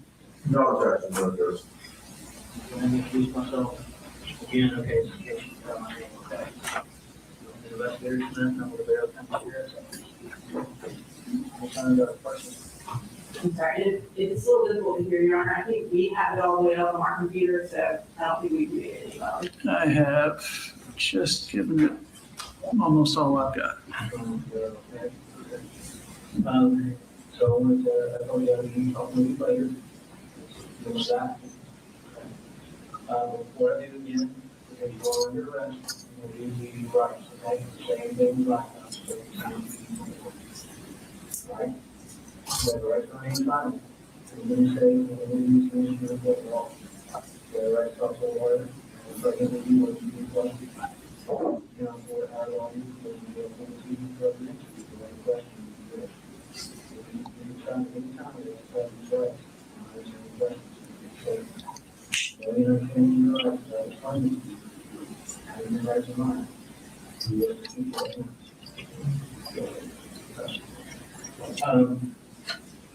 So there's a couple of questions. As you can imagine, there's a lot of people involved in this case. That haven't been, you know, there's a lot of, that's what we see. There's a lot of people to talk to, this process. One of the questions that have been posed to me is result. Okay, and earlier when you said earlier, you said that your cell phone was your, if that's your knowledge, was in your back. Is that correct? Okay. You know, in order to kind of help us with the timeline, and kind of went over that right this morning, in order to help us with the timeline, once we collect our data, whether that be a one access and one call, that's what should be made, helps us determine, you know, what the data was like. And one of the things that we would like to do is process that to help us assess the timeline. You either want to give us the access to your phone, or let us access or whatever. Right.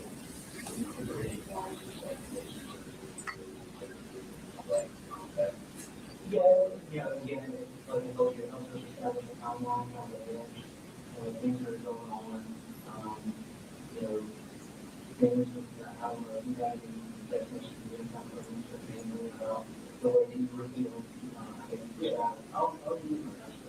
Okay. What is, you don't mean that's what is the aspect? If you're asking aspect, so, they out, where you go, where you right? Okay. A little bit better.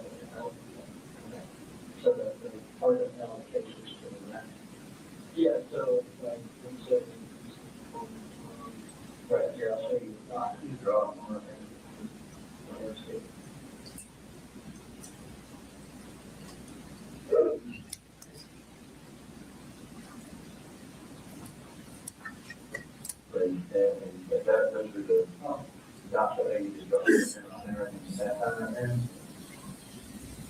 But, so another thing, that I kind of wanted to talk to you about, is we have, done a certain one in your house. Okay, you brought your house and you do it a certain way. Is there anything you want to tell us about in your house?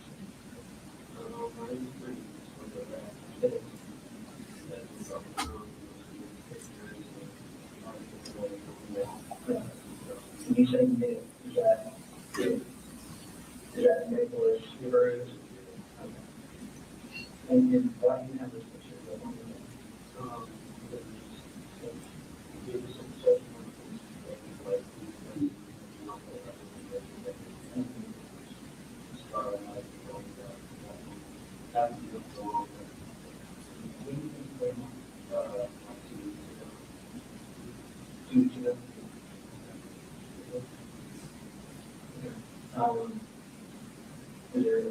There was a lot of stuff out there, what was that?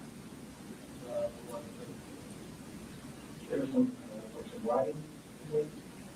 Oh, probably just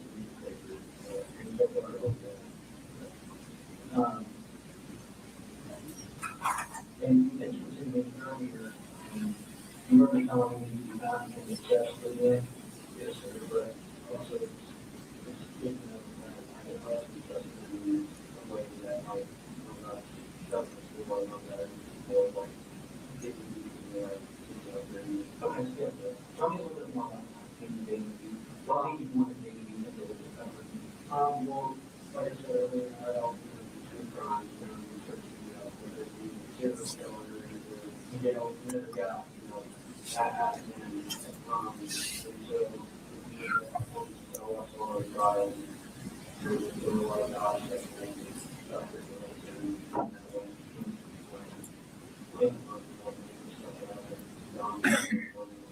and how do you go the neglect from the overseas of the price for help.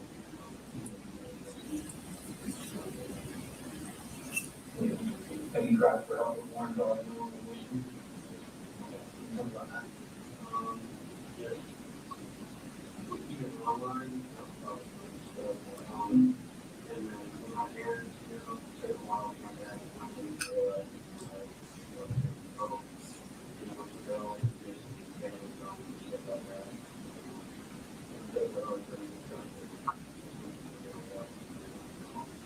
What kind of red flags do you think, you know what a red flag is?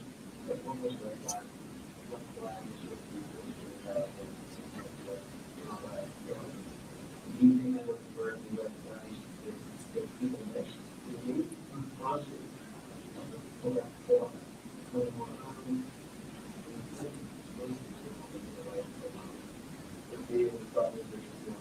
The next step, like you start with today, so we start opening up.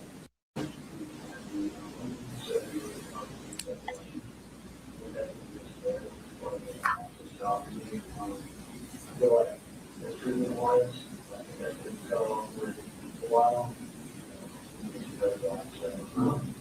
But hey, I'm really going to touch on that.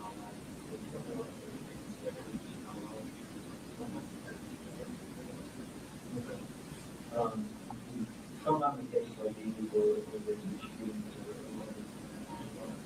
any logical effects on the environment.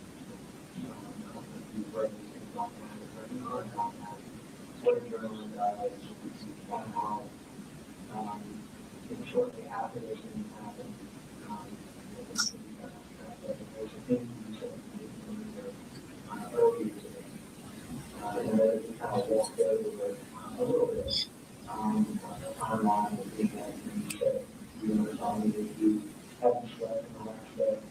You said, but it was also that everything ties to like almost a blackout.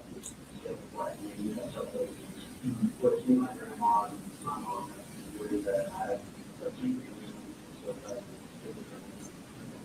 But wasn't that, like, you know, I feel like that I was not all there for you, or, you know, you listen back, you know, you kind of going back to that, when you got into school this morning, you mentioned you wanted to look through your office.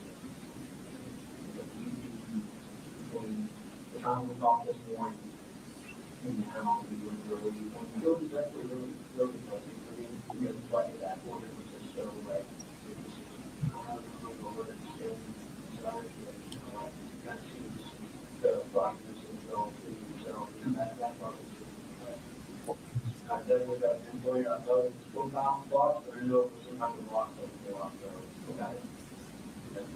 Okay, you gotta remember that that was inside or outside the house. One of the two, I know sometimes that's so outside, so much outside. Okay. And you mentioned, this morning that you found went into the bathroom. Thinking that the time that you exited that, and the time that, that was, you gotta be more, come back to you.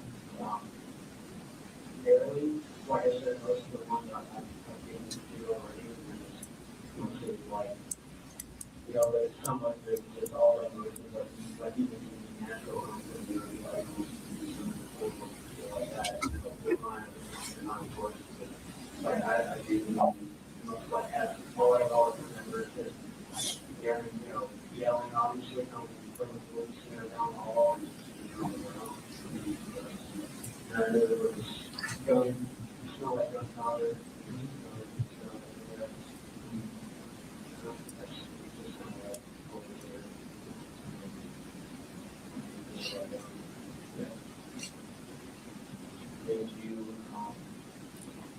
You made a comment earlier that you saw shooting because you felt like that was enough. Remember making that comment? Yeah. And hearing that statement again, earlier today, is that yeah, I think I can say it earlier, so I think it was more like when I say I felt like I stopped reading. It wasn't having, you know, self-awareness for the entire time, like, oh, I'm pretty so goal or things are not really going to stop reading. It was more like having to be just like complete breakthrough, just feeling like, because if you remember, like, the whole thing about it was trying to get, you know, keep it away from you and scared of you, not want to take you to this place that I know they still, you know, what you're doing, and I will see all this, you know, it's horrible. I don't even want to know, like, what they're doing now, but it was more like, something right. You remember shooting the Jesus? Yes, sir. I don't. You know, I don't think I started anybody. I think I just started when I think literally one of those. Kept coming from my like the assumption, my, you know, the other perspective that I'm looking people. I assume, you know, about how many rounds you shot people. Not really. I mean, it felt short definitely because that's just so you would like to come back to slow that. And your how many rounds with the firearm? I think Mexican was I don't know honestly. I know two were pretty big, so I'm assuming they were like that. Did you reload? They use reloading. I don't mind. You know, we have to do I want to say a grab, and I want to grab one of them. We all have to do 2, 3, 8, so those like loaded or unloaded. I think those were, yeah. Like,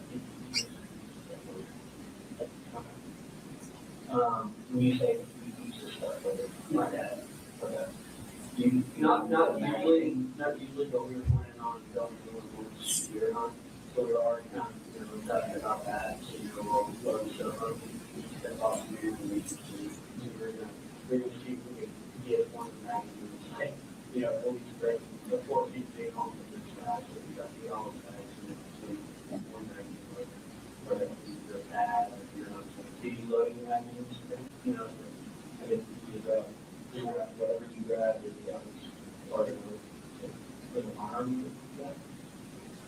Farm, no, I don't think we I think we remember like coffee, what kind of, did you do that in the bathroom? I think that's part of getting ready, I think so. Okay. You know what kind of light it was? I said it was on the stick, because I haven't been read up on sidewalk on this shit, but I think it was a stick, it wasn't really bad, it was all through market city,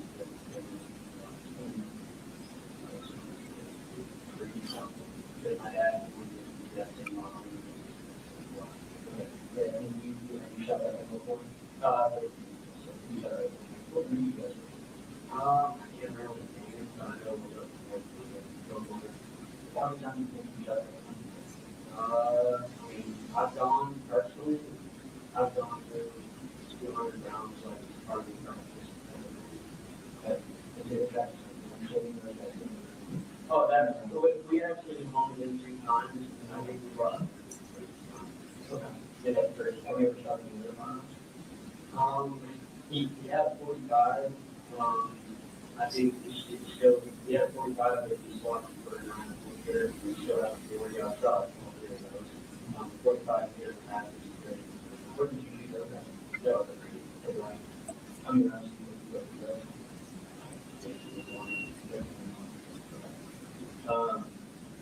so the farms are around the house, you have it loaded or unloaded? No, usually it makes mistakes for boxes like that. The owners of the magazines are loading, you mind over in the box with the label that, I told them exactly to hide. So most of that working fine. Like, I've done that next to people. Yeah, I didn't have access to the magazine people that, so like, when they were loading, like, don't mind.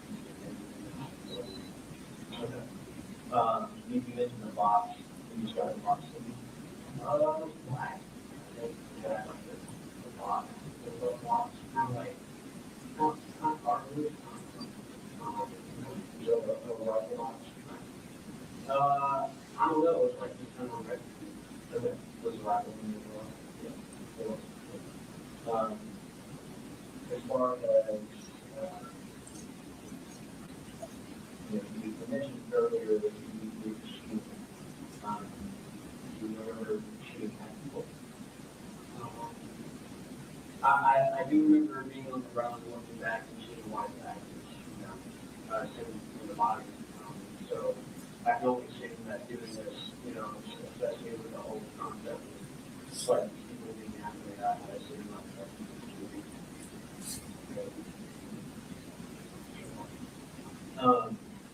whether it be a hurt people or just so you think part of your attention was to people. That I can't say for sure because you have to keep in mind that throughout that entire more of the voices thing was saying the voices were saying more things along the lines of, and I think voices more just like in your auditory like whispers kind of but sound like constant, but whenever maybe schizophrenia mixed together, maybe it's just kind of like really like thoughts have you heard the voices? Shooting this one? What is that? It's like coward, coward moment, I don't know. I just find that out in the way. I can only assume that I'd be a coward because I get more people. I mean, that's what they want to pressure interpretation. Yeah, that's mine. How many people benefit? So, coward, right? All I saw was that bag, and was going to go to the room.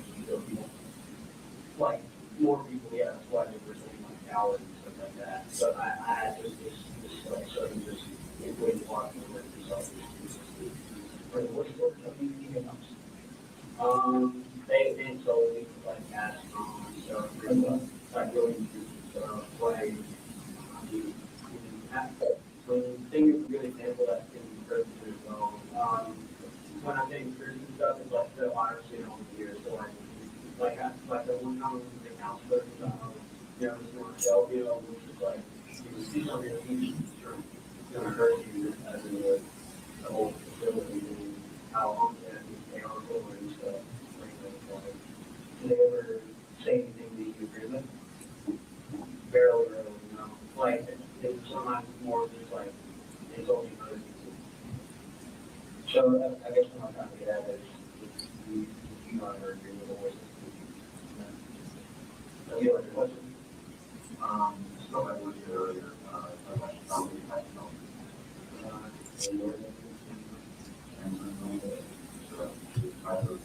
I think it was 7 years, but well.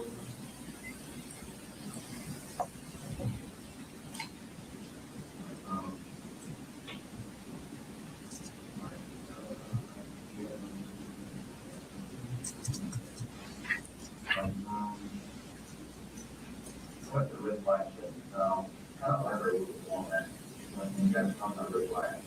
I was sorry, I'm not getting one for you again. But I think it was more of like subtle jokes even, as more of like, you know, oh, you know, I hope, you know, this mania doesn't kick in and, you know, I have access to this gun or something like that, you know, and just kind of laugh it off, like with family members and friends online. Who did you said family members, who did you? My dad, me and him joke like dark humor wise like that. Not often, but he kind of, but he did towards the end, like when I would joke like that, he did get concerned. And that's why he made and I made myself, you know, the actions to go forward with. Do you remember your online friends' names on Discord? No, but I have them all added, so you could probably go through there. I think one of them's Mandy, and then yeah, that's one I know. And yours was the occasional burner? Yeah. Okay, is it spelled weird? Is that like a dollar sign in it? No, it's just occasional. Occasional space burner? No, no space. No space. Occasional burner. All lowercase, uppercase? All lowercase. Okay. What do you like about Discord? I don't use it very much. I will say that. I only had it just to reach out and connect with people, you know, Steam-wise, and because I am a gamer, you know, build my own computer and stuff. So that's kind of. What type of games do you play? Simulator games, Call of Duty, obviously, but that not really. I've kind of retired from that. I rarely play it anymore. But it's more of just like RPG, like Skyrim type stuff, like sword fighting. I know Mandy. Me and her got in contact because we were really like sharing ideas Nick-wise. Like they were never anything bad as to. It was an echo chamber of like, oh, we're both going to do something. It was always just like how we agreed that it was bad what he did. But. Did Mandy ever send you any pictures or anything like that? Oh, her?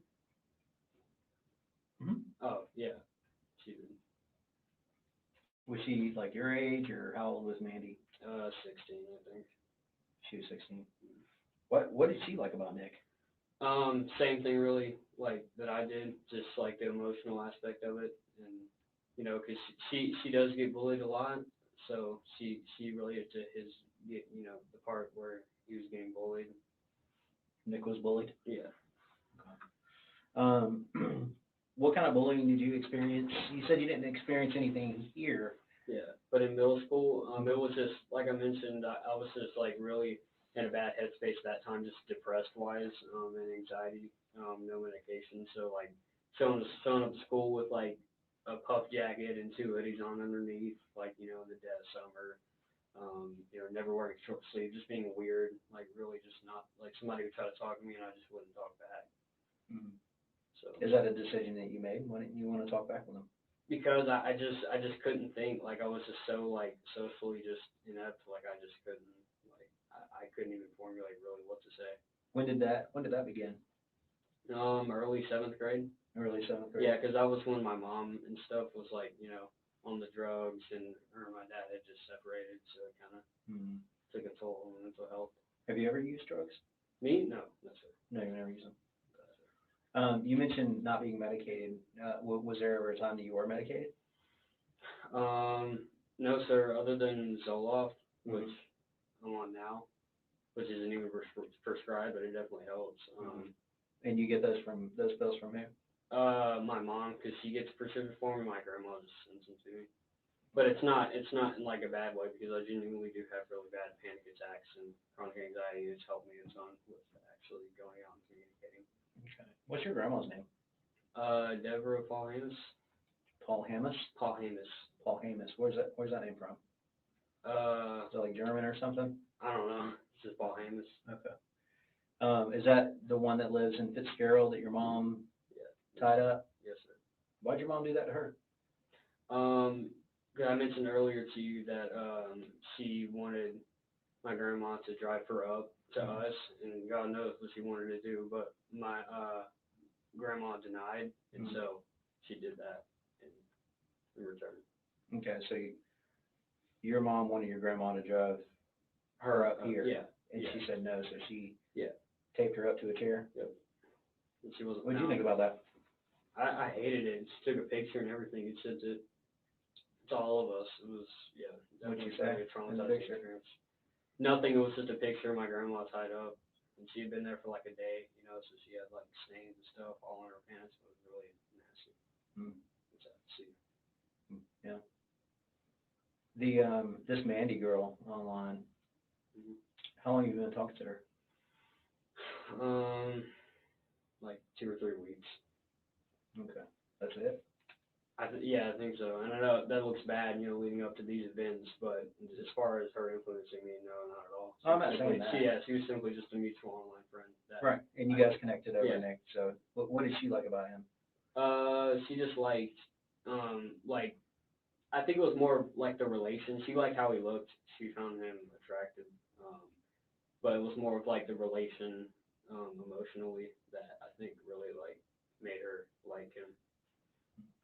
Was there anybody else that you connected to on Discord?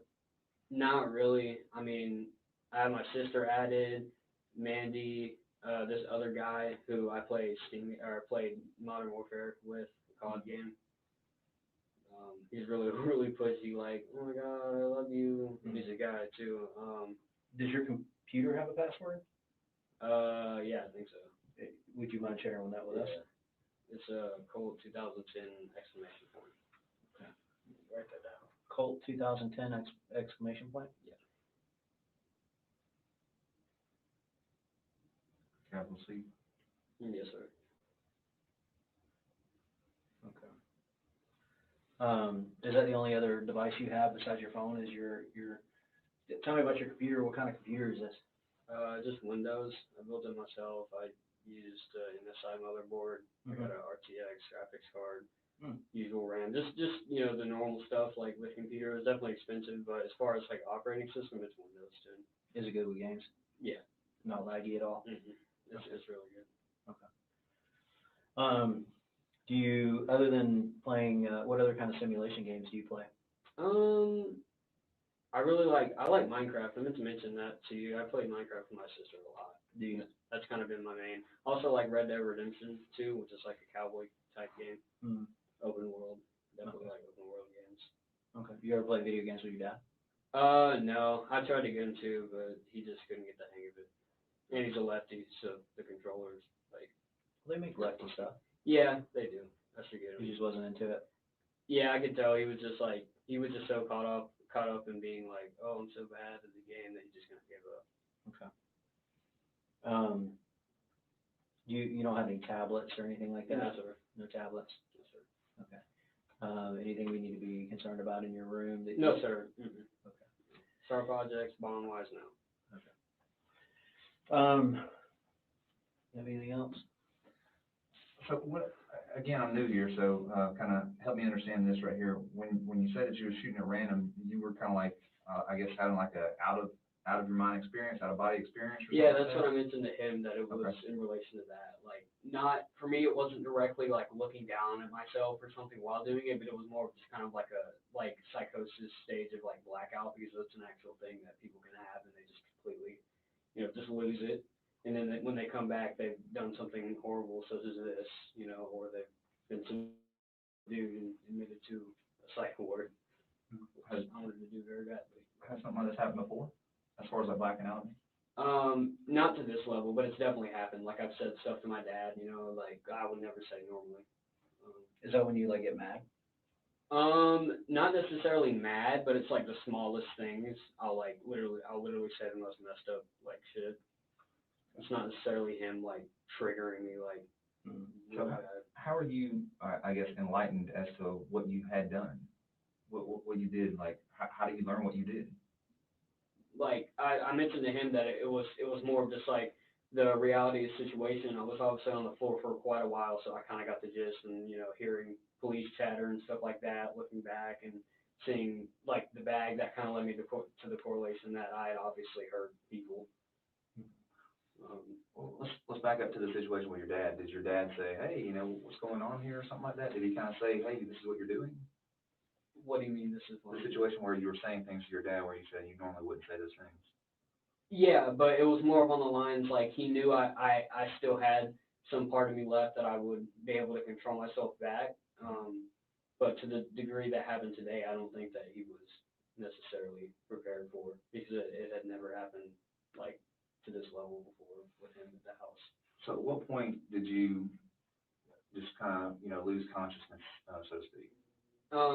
It was more of just like, I felt like, because I did have in the bathroom when I was in there for a while, I did have like leaned up against the wall like shit, like what am I doing? Like this is absolutely horrible. And then like literally like I was like I told him I was walking up to the counselor's office. I was gonna show her what I had, like please just take it away and get a resource officer to arrest me. But I just turned into the bathroom, and by that point it was just completely gone once I had gotten into the stall. So is what I'm hearing, there are moments of clarity. Yes, sir. Okay. All right, so walk me through, all right, so this happened around 10:20-ish. All right, so that sounds like second period to me, is that correct? Yes, sir. All right, walk me through your first period. My first period, like, it just went normally until the end when my teacher questioned what was my bag, which obviously was how I assume I had somehow formulated this plot on how to get the gun in. It was complete psycho, but like I from what I had viewed, it was like wrapped around with like some poster like thing, paper. Might have just been some form of that. Yeah, that's all I can remember as far as. How exactly did she question you about it? She just said, what's in the middle? Like, what's in the middle of like the paper that had been surrounding it? And I remember just giving a vague statement. I remember that, but I know it was along the lines of like, oh, I don't know, I was home for a project, trying to like persuade her into not stopping it, which right then and there I should have had the moment where it was like, no, this is messed up. I need to just tell her, which is what happened in the hallway. But by that point, it was just like almost in a sense of no going back, but like not the self-aware, like not no going back. Like, oh, I'm already here. I'm just gonna do this. There's no going back. It was like it had escalated like so badly at that point that I felt like there was no return. As much as I had tried my hardest to get the help that I needed, and even there, like today, like just stopped and just showed someone and gotten them, to take me out. So do you go to second period from first period? Yes, sir. Okay, all right, so there's a class, tell me, what time does class change? I think 9:48-ish, I think. 9:30-ish, and then 9:38, and then second period starts at 9:45. 9:45, okay. All right, so how long did you stay in second period? Yeah, that's when I was saying it was just like on the verge of just complete like psychosis at that point. I told my teacher I was going to go to the counselor because I felt that that's literally, I think that's all I said. Like internally I was like, I need to go to the counselor because I feel something really bad is like coming on. And by this point, I had already had the gun, and it was just like that's kind of what formulated that I need to go to the counselor and get her to get a resource officer to take this away and take me to the station to prevent all of this. So I did that, and then I walked out, and that was probably 5 minutes, in the class. And that's when I was on the path, but like I quite literally just made a quick, just completely, I went to the bathroom. So before all this happens, when you got your mind made up that you want to do this, but there's some of you saying don't do this. And as far as my mind being made up to do this, it's not a self-aware like like morally I want to do this, you know, like, oh, I have the urge to kill people, I'm going to go do this. That's horrible. And I had always told myself I was going to call the hotline, and which I did in the bathroom anyway. But I mean, once like you just completely black out and you have these like horrible thoughts and urges and intrusive thoughts that you just can do nothing about, there's really no stopping it at that point unless somebody actually sees it and can physically stop you. So we have moments of clarity in the bathroom, and then the next moment of clarity is where? That's when, at that point, I'm just gunpowder smell, smoke everywhere, police yelling, you know, on the ground, I'm on the ground, over by the doors exit, where most of y'all probably saw me laying at. And that was pretty much where it was like, holy shit, you know, and that's when I kind of started to break down, you know, he remembers because it was to me in the classroom, and I just completely just told him, like, you know, dumped everything. I mean, like, it was complete, it was genuine, like, it was just horrible, like, just the shit to see. I couldn't even look, like, when y'all were walking me out, like, even in that direction, because it was just so horrible. The smell was horrible, like, I still had the gunpowder smell in my nose after I'd been delivered to the police station. I hated it. I hated everything. Like, I hated the dust that was on the floor that fell from the ceiling. I didn't like any of it. I didn't even like the clothes that I was on. Yeah, that was, That I I see had that on. in the video, the dust that came down. Yeah. Oh, yeah. Tell me about the dust. Like I said, actually, physically, I don't remember, but I do remember whenever I was on the ground that a lot of it had fallen. Yeah. But yeah, as far as the video, I'm assuming at that point it completely covered the video, like it wasn't even visible. Going back to before school, all right, so we talked about grabbing some mags. The gun was in a box. Yes, sir. So, Covered in clothes. He had some clothes over it, which I guess was another, like, you know, last resort, like, to hide it. all right, so that's my next question. To you, is that hidden, or is that somewhere where you know to go find it? No, that's hidden. I looked for it for a good while. Like, that was a really good, like, that's not him just half-assing, like, oh, you know, I'm gonna hide this. Like, he knew by like, you know, at this point, like, something was definitely very off, and he was gonna give me the help that I needed. Does he go to work before you go to school or something? Yes, sir. All right, so when you're going to school, you're alone. Yes, sir. What time did you get up this morning? I didn't get up this morning. I've been awake for, like, Oh, so you stayed up all night? Yeah. Okay. So It was just that was most of that just stemmed from the sheer fight of just trying to fight off this urge and this bad. So once your dad left for work, is that when you started looking for the gun? Yes, sir. What other, I guess, preparations did you make? That was pretty much about. I remember just grabbing whatever thing I saw that could somehow conceal it. You know, which at that point was just horrible because like somebody even thinking along those lines, which in this case I'm assuming was paper from what I can recall vividly. Paper poster maybe, it was wrapped around it. Where'd you get the poster from? I think it was just lying around Had, in my like paint house. stuff on it. Yeah, it's just in my house. I just picked it up. Is that something like your sister made? I don't know. I didn't look at it. I just wrapped around because the outside was white when I did that. You did that. I found some yellow gloves in the hallway where he was laying at. Did you put yellow gloves on? Those probably are my gloves, but I definitely thought they were more purple gloves. But yellow gloves, I can't think of who else's they would be. So I obviously assumed that those were the ones that I had taken. Wow, why would you put on gloves? I don't know. I told him, we actually questioned about that. Like, why would I do that? I can only assume just as like a thing because we were talking about separation is like me from that. But at that point, I don't think I had that much like self-awareness left to like even think of something that could possibly help, which was like that separation. I think it was just simply gloves. Like, I can think maybe, honestly, I really don't know. Maybe the heat of the gun. Maybe that's what they were thinking. I don't know. Just I mean, you shot the gun before, so yeah, you know that putting 100 rounds to it. yeah. With the guard, I forget what they call it, the hand guard on the specific SIG model that I have, he took really quickly. That's the only downside from what I've seen. What do you mean he took really quickly? Heats up. Oh, Heats up, yeah. Like you put like 15, 20 rounds through it. That's why most people get a grip on it. Yeah. And you said you do not remember what range you guys shot at before? No, I think it was some like guy's name and then the range was It's like Charlie something maybe. Charlie I'm pretty Elliott? sure, huh? Charlie Elliott? I think so, yeah. You can just probably search up local ranges and like write Which it is out. maybe like a 40-minute drive from here? I think so, yeah. Okay. Almost an hour.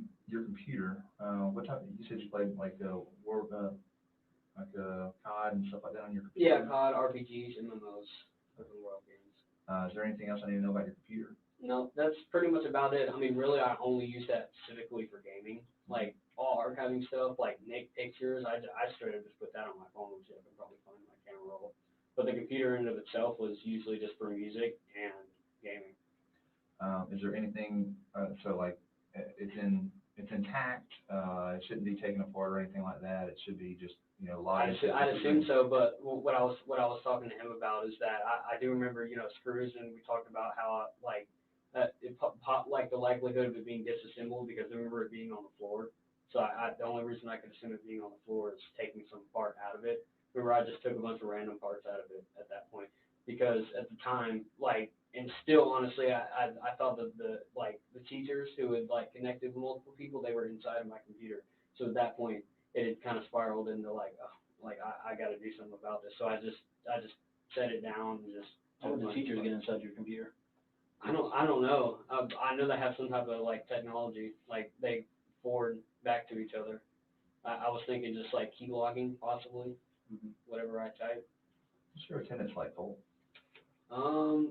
It was pretty bad, like, leading up to this, because of mental health stuff. Like, I really wanted to make, you know, I was definitely unstable, so I asked them to stay home, and that I'll go back, and then we're gonna make that, you know, move to give me the help. And I also was sick. I had strep throat, so. I guess what I'm trying to say is, so you're staying at home when you're having issues. Why didn't you stay home today? That, because it had just completely, like I said, it completely spiraled into something I hadn't seen or experienced before personally. And then if that, in this situation, we can take that and correlate it to the definition of like it's gonna completely take over and just make me go, because I wanted to go back to school anyway, because, you know, I feel like, okay, you know, it won't be all that bad. But that's when all the shit just happened, you know, stayed up all night, like, trying to just get it to stop. Are there any other schooling options for you? Like being around all these people are an issue or anything like that? No, I think social wise I'm fine. That's what the Zoloft helps for. When I say like fighting off these urges, I mean like whispers, like nooks and crannies in the wall that, like, I can hear, kind of like muffled. Sound like from the other room. Sometimes it can differ in tone. Sometimes it's hard to make out. Sometimes it's just pure whispering. But Do you remember speaking to your dad before he left for work? no, I don't think I did. I might have told him that I did. I don't think I did, because he leaves pretty early. What's pretty early? 6:30. That's not super early, but I mean. Did he, when I talked to you this morning, you mentioned that he had taken your brother to school. Yes, sir. He did take your brother to school? Yes, sir. What time does your brother go to school? I don't know, but I do know that he usually takes him. He might have put him on the bus, but I know that whatever time my dad was getting up, which was around 6 or so, that my brother's school starts. Does he have one car or more than one car? He just has a truck. He just has a truck? Yeah. Okay. When his, was his truck there when you left for school? No, sir. He'd taken his truck, obviously, to go to work. Okay. So, you mentioned that you still don't remember where you found this box at. But No, it was sir. in the house. I was trying to think, like, correlating, like, maybe the toolbox in the back of his truck, but then I started connecting dots, you know, and it's just like, no, that wouldn't make sense because he was already there. That's just kind of a glimpse, like, how much just diluted everything is. But that obviously kind of, it's like, okay, it was somewhere there. Okay. It was definitely covered up by, like, a bunch of clothes and stuff. So you mentioned earlier, like, that you did all this background research on Nick. And as far as research, I know what you guys are thinking. You're thinking, like, what I looked up, you know, what rifle he used and what round. That, as far as that goes, I didn't. All I did was, you know, go to different sources that might have mentioned stuff like that, but it was only for, like, the emotional aspect of it. Okay. I wasn't searching, what sources did you go to? Wikipedia, Reddit, just the usual source infos. I think regular news websites like the New York Times, Tampa Bay Times. How many people did Nick shoot? I think 17. 17? Mm-hmm. I think it's the worst high school shooting, like, to this day. You think? And it's just Where kind did of, that school shooting happen at? Parkland, Florida. Parkland, Florida. It's kind of random, but I actually made an account on Securus, which is jail messaging website and mobile app, and I'd actually sent him a letter or two. You sent Nick a letter or two? When did you do that? That was a week and a half, 2 weeks ago. I just wanted to simply see, what was up. I definitely tried not to come off as weird. When you signed up for Securus, do you remember your sign on, your log on? Not really. I think I might have put the password in a text file, but I know it's like 0099 and a bunch of underscores and random stuff, but I have it in a text file, so you just go through one of those and you'll find it. Is that in your phone or? Or a computer. Okay. And what did you say in you said you wrote him a letter? Not wrote, but email, because you can send emails through that. And it was more of just like, hey, like, how have you been? Like, more of an introduction type stuff. Mm-hmm. You obviously can't be 14 when you write stuff like that, so I lied about my age. How old did you say you were? 18. Okay. And did he ever write you back? No, he didn't actually. Which I just kind of understood because he has a lot of crazy fangirls that constantly hog his email stuff. So how do you know that's all that? he gets. Mandy, she says that there's a lot of like crazy like. Has she ever talked to him? Who? Nick. Oh, Nick? No, he hasn't. She wrote to him, but he hasn't responded. And you said you did that like a week or so ago? Week or so ago, week and a half. Okay. And did you tell him what you were having thoughts about doing? No, sir. You didn't? You just kind of introduced yourself? Yeah, just like a mutual like friendship thing. Okay. It's actually still there. You could probably just go to my sent folder and it's there. Okay. Did you say anything else in your email to him? No, it was more of just an introduction. The second one was more of like, like a, hey, I don't know if you got my first one, but if you did, it'd be cool. Just write me back anytime. That was all the second one was. It was pretty short. Did you talk to him about any of you mentioned that you and him there were a lot of correlations between you two. Yeah, but I didn't bring, because usually with that, he doesn't even know me, so I obviously had to, start, normal with introduction and stuff. And I wasn't going to say really any of that openly, because it probably just make him feel more guilty. Did he suffer from schizophrenia too? He did, like, he had, like, a psychosis symptoms, but he was notorious for faking his schizophrenia and the interrogation thing, like, he was, like, looking around and stuff. But as far as, like, that level of schizophrenia, I don't think he has, but I think he definitely has some form of, like, antisocial personality, like.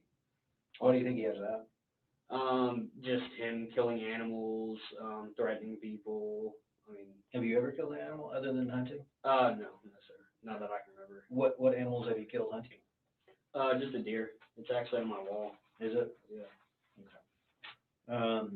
What others? I know you mentioned the trauma and all the things like that you had in common. What else did you guys have in common? Really, like, it was just the emotional stuff was really just like gist of it. I'm trying to think of possibly other stuff. I know we had like same interests, gun related, and like we both like JROTC and Army stuff. Were you in JROTC? No, but I was planning on joining it. Were you? Okay. Where do we go from here, Colt? What should happen to you? Honestly, I think I should be put in a mental health unit very, obviously, because what I've done is beyond horrible. Like, I have no words even for what I've done. And it's absolutely horrible that the parents have to go through the shit that I've caused, unknowingly at that, so that's even more guilt with me, too. As far as what I should do, I mean, I definitely, now that it's over, it's just like so many things running through my mind. It's like shock and, confusion as to why, I did this, and, definitely having to give you guys info, obviously, so you weren't left in the dark. As far as what should happen to me, I mean, that's my personal take. I know you guys are a lot more formal when it comes to this stuff, so you guys probably know. But I definitely think I just need to be on some form of like antipsychotics, Seroquel, that type of stuff. I know my mom was on that for a while and it helped her after the whole thing with my grandma. But, yeah.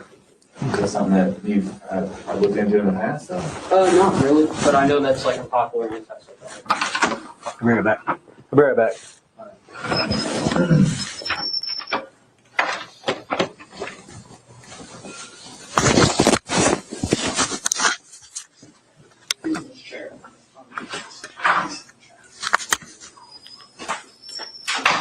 In time, 1916 hours.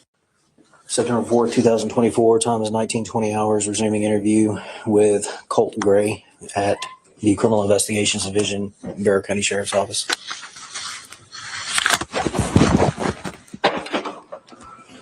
Okay, sorry about that. Like I said, there's a lot of different people that are involved with the investigation, so I just wanted to clarify some things, that you have shared with us. Now you mentioned that you destroyed your computer, right? And you took it apart. Yes, sir. What did you? From what I can tell, that's the Right. only What'd you do with your hard drive? hard drive. I didn't have a hard drive. You never had a hard drive? No, like the disk hard drive. No, I never had a hard drive. As far as drives, I wouldn't know anything about that. I know I just took graphics card, I think, because I remember like the two bands on. So how do you store anything? How do you save anything? Drives, really. Right. I know SSDs. They're like little slots. Okay. Should be below the graphics card. Below the graphics Yeah, I card. remember taking that out. Okay. And I also wanted to ask you about you mentioned being on Discord. How long have you been on Discord? This account that I've made has only been like a month. I've had it. Okay. What account did you have last year? I can't remember. You don't remember that?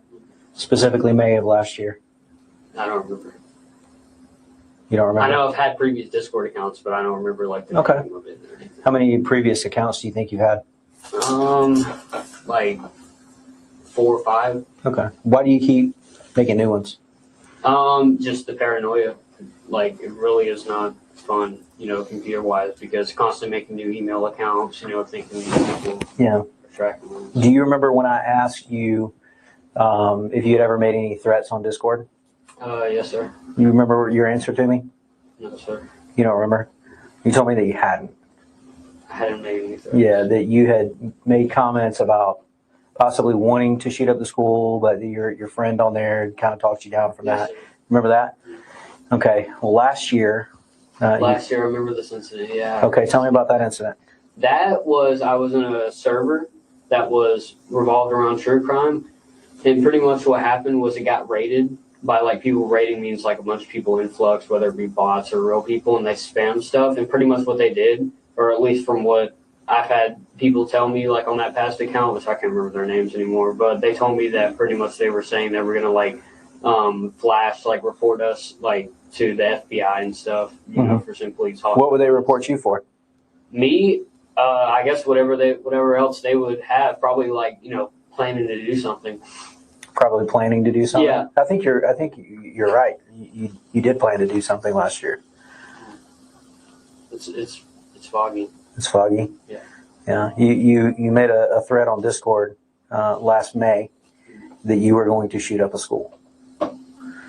And when I talked to you originally about your I guess self-diagnosed schizophrenia and the voices and everything, you said it started happening about a year ago, right? And so that would be around last year, but that's a little bit more outside of the time that you had claimed That to have time, been. yeah. Why did you, if you weren't experiencing the mania and the voices then? As much as I have that now, that time in and of itself, I was extremely suicidal and depressed. Okay. And I was in a very bad online community that revolved around true crime. So it kind of echoed back and just. So the recent threat that you made to Mandy about wanting to shoot up a school, and that was because of the voices.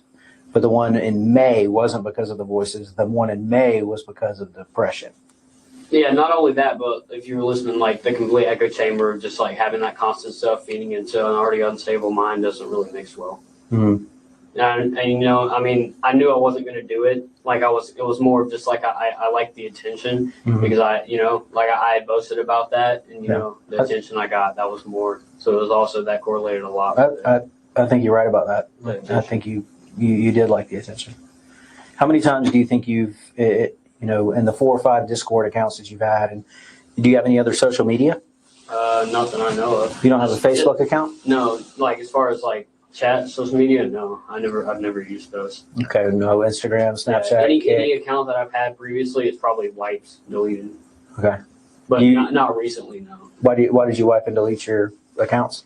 I'm talking like months ago. Like, so honestly, I don't know. I mean, that's just a habit. I mean, that's like, making new emails, like thinking. How many different emails do you think you've had? It's only limited for phone numbers to like 6.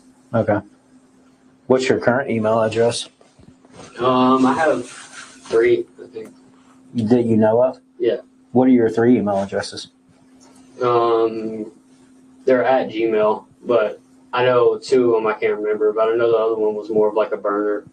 I think it was a declivity decentralized, and I can't remember the set of numbers. Okay. Declivity? Yeah. What does that mean? I don't know. It just shows like really unique words. Okay.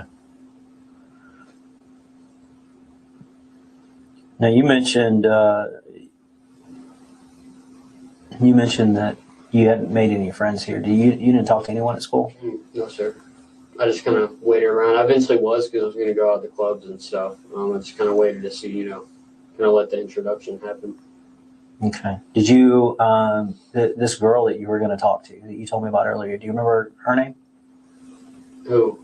The girl that, no, the girl at school. Oh, no, I don't remember her name, but I was going to, go up and introduce myself and stuff. Okay. Where'd you see her at? Going out the buses. Going out the buses? Yeah. Okay, but you never knew her name? Mm-hmm. Okay. And did you have any problems with anybody at school? No. No? Okay. Other than the very obvious signs that they were, like, correlating some kind of plot with the teachers that, I don't know what that entailed, but I knew that it was something along the lines of trying to hurt me. What do you mean? Like I mentioned, like, I don't know if they were going to take me somewhere or belittle me, but they were going to, like, I don't know if it was on my way home, but they were going to somehow, I don't know, because I remember I mentioned, footsteps on the porch. I tended to hear that a lot. So, I got paranoid that. Did you ever tell your dad about it? About the voices? What, like the schizophrenia? Yeah, I told him that. And also, I mainly brought up mania with him because his big thing was just the stuff that I said. What was his response when you told him you heard voices? Mania? Mania thing was just a big that he understood and that he was going to get me the help. When did you tell him that? Which part? The Mania. Mania, like 2-3 weeks ago. Okay. When did you tell him about the voices? Around that same time. Okay. So about 2 or 3 weeks ago, he said he was going to get you help. And when was your appointment scheduled? You said, was this Thursday? He said, yeah, that it was going to be like next week, I think, or this week. I can't remember, but he said that he had scheduled it. So when we were going to do it over the. What made you wait so long to tell your dad? About that, because I was just scared. Like I thought that me reaching out and telling him or really anybody was gonna trigger a response from teachers and people that were after me. Did you tell your mom? I think so, but I only brought up the mania to her. When did you tell her that? Around the same time I did my dad. I kind of came out with that about them. But as far as like, the paranoia and what I thought was going to happen to me, I couldn't just, I couldn't. So you mentioned you were scared of your teachers, right? And what they were going to do to you. When did you first go to the counselor and tell her about all what was going on with you? A week and a half ago. Okay. So a week and a half ago, you weren't nervous that she was in on it with the teachers? What? Wait, what do you mean? So you went to the school counselor, right? Yeah. Remember our conversation this morning?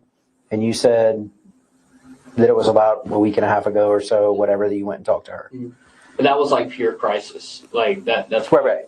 But you weren't worried that she was on the side of the No, teachers? no, because I trusted her. Like, I met her when I first went to my school, Uh-huh. when I first started going there, and she was really nice. Like, Okay. she really gave off that impression of me. Okay. But all your other teachers, Mm. what about them? Just, You didn't trust them? yeah, and then with them, it was also like auditory things. Like, I never had that with the counselor. Like, Okay. even from day one that I was there. Okay. But like with your other teachers, when you're in class, you had it? Yeah, like, I could, like, hear faintly muffled whispers, telling, other kids, and also, in the hallway, them telling other teachers, locations I probably would be more likely to be at different times during the day. Okay. What did, when you were in the bathroom, what did you hear? Just going based off of, like, this moment I had in there before everything completely flipped. It was more of just like it was just times that, like, it was that, and what I mentioned to you earlier, it was like today was the day. Sometime this week was going to be like when they were going to attack me and do whatever the hell they had plotted against me. And when you say they, just to kind of clarify, Teachers, possibly students, like ganging up on me, and them all like being on that. And having it kind of circulate if I didn't do anything about it. Okay. How many times did you go see the counselor there? Twice. And you said that she was a black lady? Yeah. Okay. Butler, I think. Butler? Okay. And how many times did you see her total? Ms. Butler? Twice, I believe so. Okay. What did you tell Ms. Butler? Did you tell her about the voices? Oh yeah, like that was like complete crisis. That was like probably my last like true like crisis like I was feeling before this whole stuff. It just completely heightened. And now, was that the first time you talked to her, or the last time that you felt the crisis? Last time that I talked to her. Like, it was?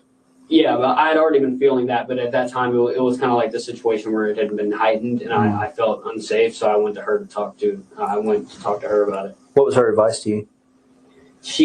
I was kind of disappointed because she didn't give me a lot of advice. She just simply called my parents and said, like, do they need to come get you? And of course, my dad was at work, so he couldn't. And so she kind of just like, put me into the conference room, just said to sit there until you feel better or stable.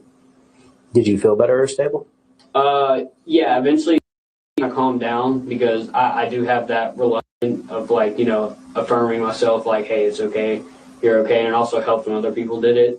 But it's just when it spins out of control and there's really nothing there to actually affirm that these are simply just so-and-so, that it kind of just spins out. And I know it seems like I contradict myself because why would I be thinking that now? But I know now that it's for sure, because in the past, like the affirming, I feel like I was just simply deluding myself. Like now I know like how real it was.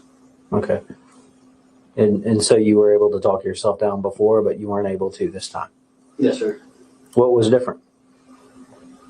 Really everything. Like having, like at this point, like I said, I'm not using this as justified, but like just almost to the point of having like no control whatsoever. Just complete like hysteria almost. Okay. Yeah. Let me out with the whole, you and Nick Cruz have a similar upbringing. What does that mean? Well, trauma-wise, like from an early age, he definitely had a lot of family issues and stuff. His mother, his birth mother, gave him up for adoption, and she abused drugs while she was pregnant with him. He struggled a lot, like socially, so that I kind of related to. I'm thinking more like along the lines of that. That was one of the main things. It was just him and like, how he tried to fit in, but it never really, it always seemed to backfire. It was him trying to get attention. That was another thing, like being kind of childish around girls, like doing like stupid stuff to try to get attention, to like date them and stuff. There's an actual video of him like scaring them to try to get some form of attention or reaction and hope that they would ask him out. Did you do that? Me? No, I didn't do that, but I thought it was cute. And and I can relate to that. Like, it almost goes back to elementary school, you know, because, I mean, one side of autism to another, I guess. Well, what's your school history like? I mean, did you move around a lot? Yeah, a ton. I never really there were so many grades I just completely missed out on, and I never really got the social, like, add-up skills that I needed when I was younger, if I'm being completely honest. All right, well, let's go backwards. So you're in ninth grade now, is that correct? Yes, sir. All right, so ninth grade at Apalachee. What was eighth grade at?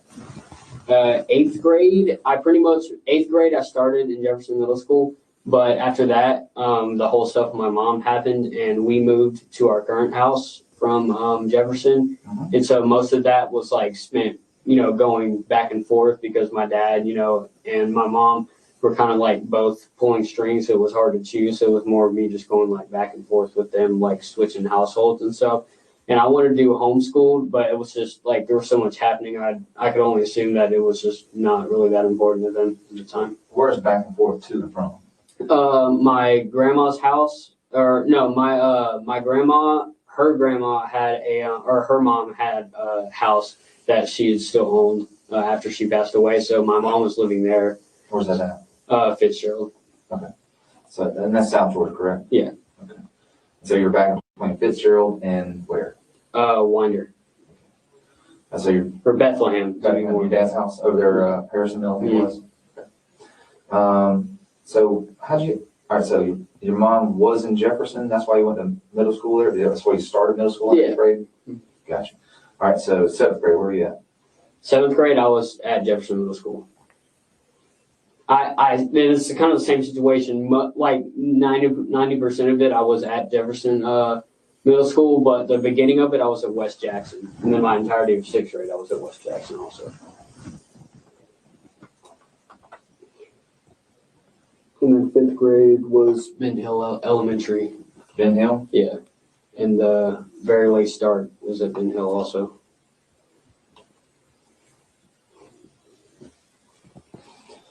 All right.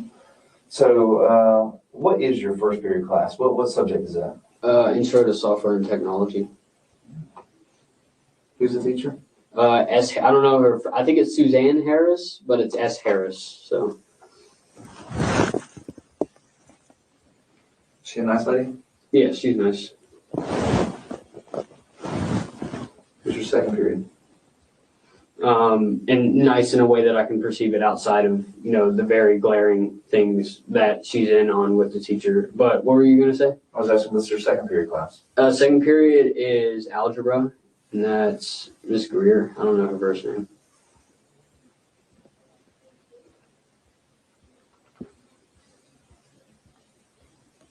Both of those are Mrs.? Yes, sir. All right, we didn't get a third or fourth period or anything like that. Do you have a locker? No, sir. Is that something that you don't have because of a specific reason? Or? I don't know exactly, but I know nobody uses a locker. We all just carry around our book bags. Describe your book bag to me. Black.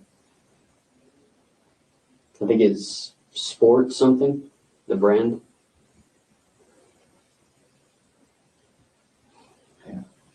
What do you carry inside your book bag? Just notebooks, math, algebra, big book for algebra, and notebooks as in to take notes in my classes. And most of my software and technology classes are done on the computer, so not a lot. And my laptop.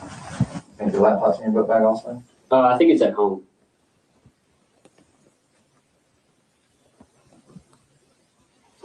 This particular day, did you have everything normally that's in your book bag or did you pull it out? I pulled out my laptop, I think. I don't know why I did that, but everything else I think was normal. Okay. Do you normally carry your phone in your backpack or in your pocket? Pocket. That I guess I just set it in my backpack is like not wanting to get destroyed, I guess. I mean, I kind of texted everything I wanted to say, so I didn't see a point. Like the cops were going to take it from me either way. Kind of like looking back at it. So I mean, I guess that could only be what he was thinking future tense as to what, you know, why take the phone. Okay. And you said the text that you wanted to send. elaborate on that. What text did you want to send out? Or want to send out. I sent out just, I love you to my dad and that it isn't your fault. And I think, yeah, that was pretty much it as far as like text messages. Anything else I can't think of or was on an impulse that I don't have any awareness of. Do you remember if you got a response? I don't think I did for my dad. If I did, it was in my book bag, so I wouldn't know. Gotcha. What made you text that? Guilt. One, like I said, one of those moments where I, like, this was, all this is so fucked up. Like, I don't know if I'm going to be able to save myself today, but if it somehow shit blows over and I'm not able to do that, I would want them to know that I wasn't their fault and that I love them. Was your dad the only text message that you sent? I think so. I think my mom too, she didn't respond, but I think I might have sent her just the same thing, like I love you. Is your mom still in Fitzgerald? Yeah. Living in my grandma's house. Do you, so you live with your dad, so I'm assuming that you speak to your dad every day. Do you speak to your mom regularly? Not really. I mean, I talk to her in text messages, but as far as speaking, like physically, no, but like text, we text back and forth. Do you get along with your mom and dad? My mom, yeah, but like back when shit was just going on and she was, on hard drugs, not really. My dad, he's very much a narcissist, as much as I hate to say it. So there's a lot of things that, I can take into consideration as like, into him not, doing stuff that needs, doing as much as he's the parental figure. And I should be the last person telling him stuff like this. Just simple stuff like that. And, like dumb arguments, like dad and son arguments. The gun, is that your dad's gun? Yeah, yes. How long has your dad had that gun? Since Christmas, I think. He bought it as kind of a present for me, but it was him. Like he always kept it. What do you mean as a present to you? Like just for hunting, because we used that gun actually, or it might have been a 450 that we used to own, but he sold it. We were gonna use that for hog hunting and coyotes. So that was kind of like the present.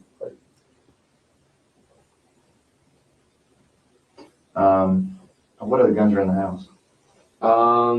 His 40, I'd assume, he carries his 9, and I know he has a kind of almost my exact rifle, but it's like a long range, like he uses for hunting and stuff, and also a shotgun he uses for self-defense, home defense. I remember you asking that before. Now, Jason, sorry about that. The hunting trip to Illinois, what's that all about? He had been planning it. He has a mutual guy at work that had some land up there, and that he was he said that we were free to go up there. So for deer or? Deer, yeah, everything really. I mean, whatever's on there. He kind of switched it up. One day he wanted to hunt deer, the other day he wanted to, hunt wild boars and stuff. You guys hunt for trophy or for food? Just for food and fun. All right, so the comment that you made is that the students and the teachers were going to hurt you. Is that so?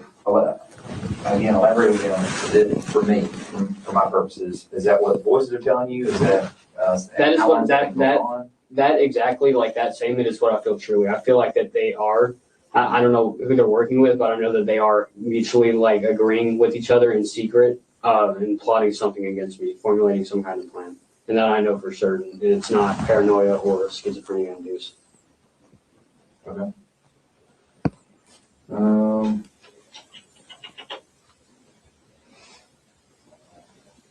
What future plans did you have? Future plans as in? You're into technology and stuff like that. You seem very bright. What were you planning on doing? Going to the tech industry, maybe fixing up computers, getting that as kind of a starter job and then kind of having to formulate it into like maybe an IT guy, somebody who works in that department.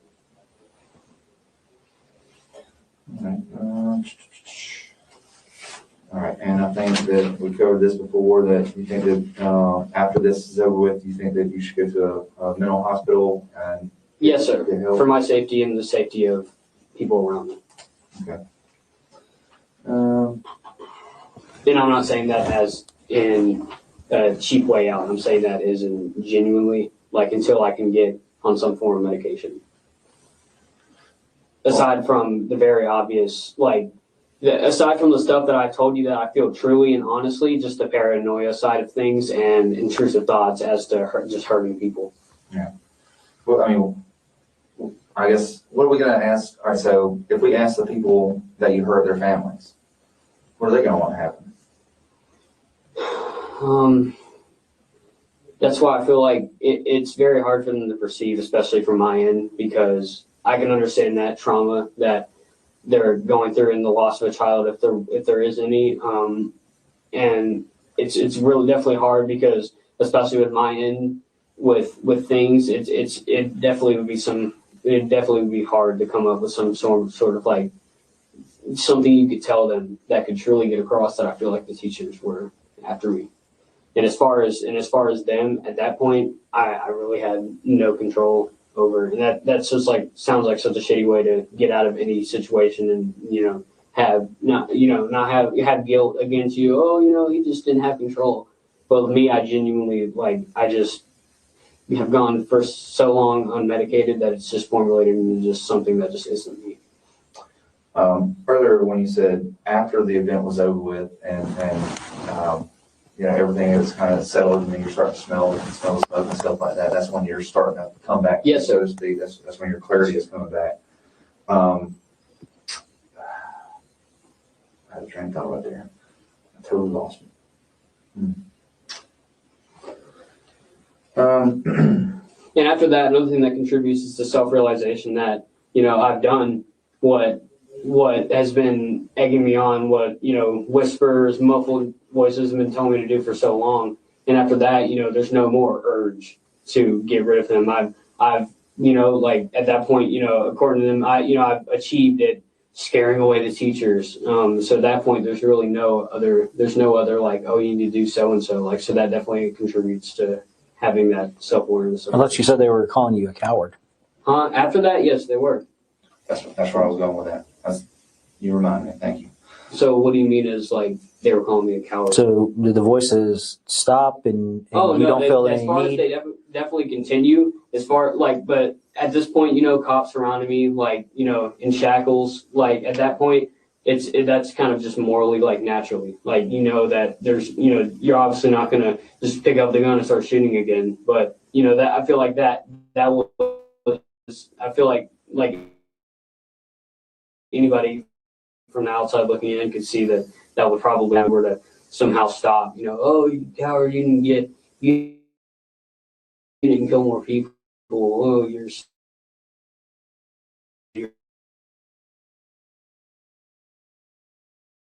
Do you feel like me? In what way? I'm just asking if you feel that. Or You mentioned these voices have called you. I feel absolutely horrible about what I've done, and I luckily have had that realization. But as far as being a coward, I don't know, it's hard to see what you're getting at. Coward, they're calling me a coward because I didn't kill more people, and that's just the blatant, edgy, just intrusive shit that I hate. Mm-hmm.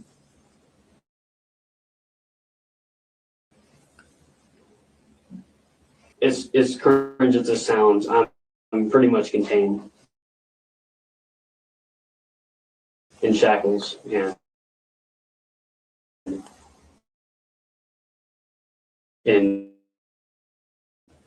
it's probably gotten up in the mix. And I'm sure as I try to go to sleep tonight, it'll probably start right back up, but not in the severity that it was today, because I don't know what happened. And Do you think it's because, you mentioned this earlier, about the attention? Do you think it's the attention Not that at all, keeps the sir. voice? I personally thought that every true crime research people doing it for no reason, that was just absolute bullshit. And I was really telling. As far as attention, I only brought that up because I thought, posting, shit about, oh, I'm shooting my school was cool, because the people in that server, their appeal was, school shooters. So if you say you're going to do something like that, they're also like, yeah, that's so cool. Okay, so you only like the attention on the line, Yes, sir. not in the real world. No, not at all. Okay. I'm not proud of what I did. But you're online, And online is like, I didn't do that often. right? But your threats online manifested into the real world. What threats though? The May one? Well, you said last year that you were going to shoot up a school. No, that like I said, there was a lot of different formalities in that, like the depression and being in a really bad mental state and having a bunch of things going on. That didn't formulate into anything because I had an online space that I could echo back and forth with other people who had, some of the same illnesses that I had. Mm-hmm. So that But it did this year. This year, yeah. At this point, I feel like it's completely evolved into like whatever it is, and it's hard to tell because most of it I think is honestly real. But as far as like the paranoid schizophrenia, which I can kind of tell out from the rest, and the intrusive thoughts, like that is definitely Okay.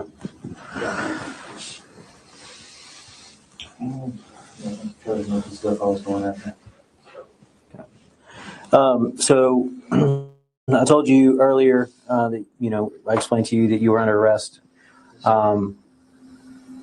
We are still processing evidence. We are still processing the scene. I've taken 4 warrants for your arrest. I'm going to read those to you here. All right. What is going to happen? First, I'm going to read these warrants to you. And then you are going to be transported. Can you shake your hair out so I can see? There you go. You're going to be transported to the Barrow County Detention Center. Even I know you're 14 years of age, but the severity of the crime, you have to go to the Barrow County Detention Center to be booked in. Okay, so they're going to pull everybody out of the booking area. You won't come into contact with any inmates there. You're going to be fingerprinted, and then you're going to be transported to RYDC, which is the Regional Youth Detention Center. Okay, there may be additional charges coming in addition to these, but I'm going to read these out to you. Each one, it is 4 counts for 4 separate acts. Okay, the charge is felony murder. yes, sir. All right. So the first one I'm going to read out in its entirety, and then for the remainder of the warrants, I will just read the affiant statement, which the affiant statement is my statement, basically a culmination of the investigation. This is what we determined to have happened. Okay. So again, this is for felony murder. To the best of my knowledge and belief, Colt Gray did, and the county aforesaid, commit the offense to wit felony murder 16-5-1 in said county between the hours of 10:20 and 10:30 on the 4th of September, the place of occurrence being 940 Heyman Morris Road, Winder, Georgia, Apalachee High School, and against Richard Aspinwall. Yes, sir. Do you know who that is? No, sir. Colt Gray, while in the commission of a crime, of aggravated assault, which is a felony, he caused the death of Richard Aspinwall, another human being, to wit Colt Gray, while in possession of a black semi-automatic AR-15 style rifle, fired the weapon in the direction of Richard Aspinwall's person, resulting in the projectile from said weapon striking Richard and causing his death. Richard Aspinwall was an employee of Apalachee High School.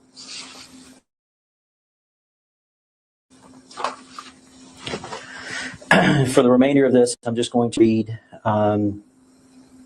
Again, these are 4 counts of felony murder. So this one is for Christian Gabriel Angulo.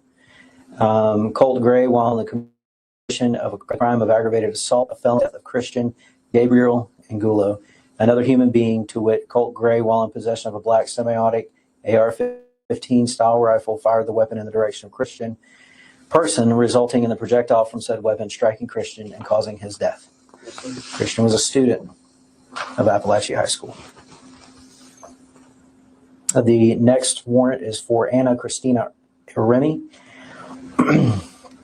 Colt Gray, while in the commission of the crime of aggravated assault, which is a felony, he caused the death of Anna Christina Remy, another human being, to wit Colt Gray, while in possession of a black semi-automatic AR-15 style rifle, fired the weapon in the direction of Anna Christina Remy's person, resulting in the projectile from said weapon striking Anna Christina and causing her death. Anna was an employee of Apalachee High School.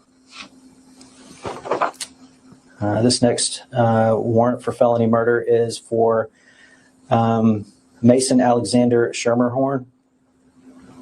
Colt Gray, while in the commission of the crime of aggravated assault, a felony, caused the death of Mason Alexander Schermerhorn, another human being, to which Colt Gray, while in the possession of a black semi-automatic AR-15 style rifle, fired the weapon in the direction of Mason's person, resulting in the projectile from said weapon striking Mason and causing his death. So those are your 4 charges at the moment.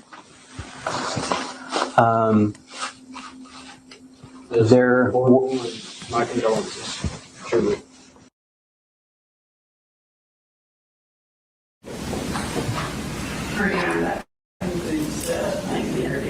All right. Ladies and gentlemen, we are going to stop there for the day. We will resume 9 o'clock. Is that Mr. Allen, 9 o'clock? All right, we're going to resume at 9 o'clock tomorrow. Is that a Zoom witness at 9? Do we need to suspend this testimony? No, Judge, he will be here in person. Zoom witness that we were requesting would be for Tuesday. Okay. All right, so we'll just resume at 9, no special accommodations. One question. That one's final report. Yeah, I should be getting it on this weekend. I'll be able to. He said his report is going to be similar to the one I previously finalized. We had a preliminary report from their doctor. We haven't had time yet. Okay. And Mr. Allen, you think you can get that to him this weekend? Oh, yes, Judge, I will be meeting with him this weekend, and hopefully Saturday I can email the report to him. Okay. Mr. Brooker.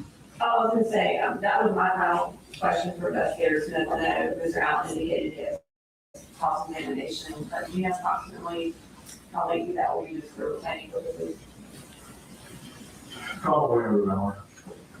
All right. Just wanted to make sure that there's a day. Anything else we need to address before Monday? But, All right. Thank you. We'll be adjourned.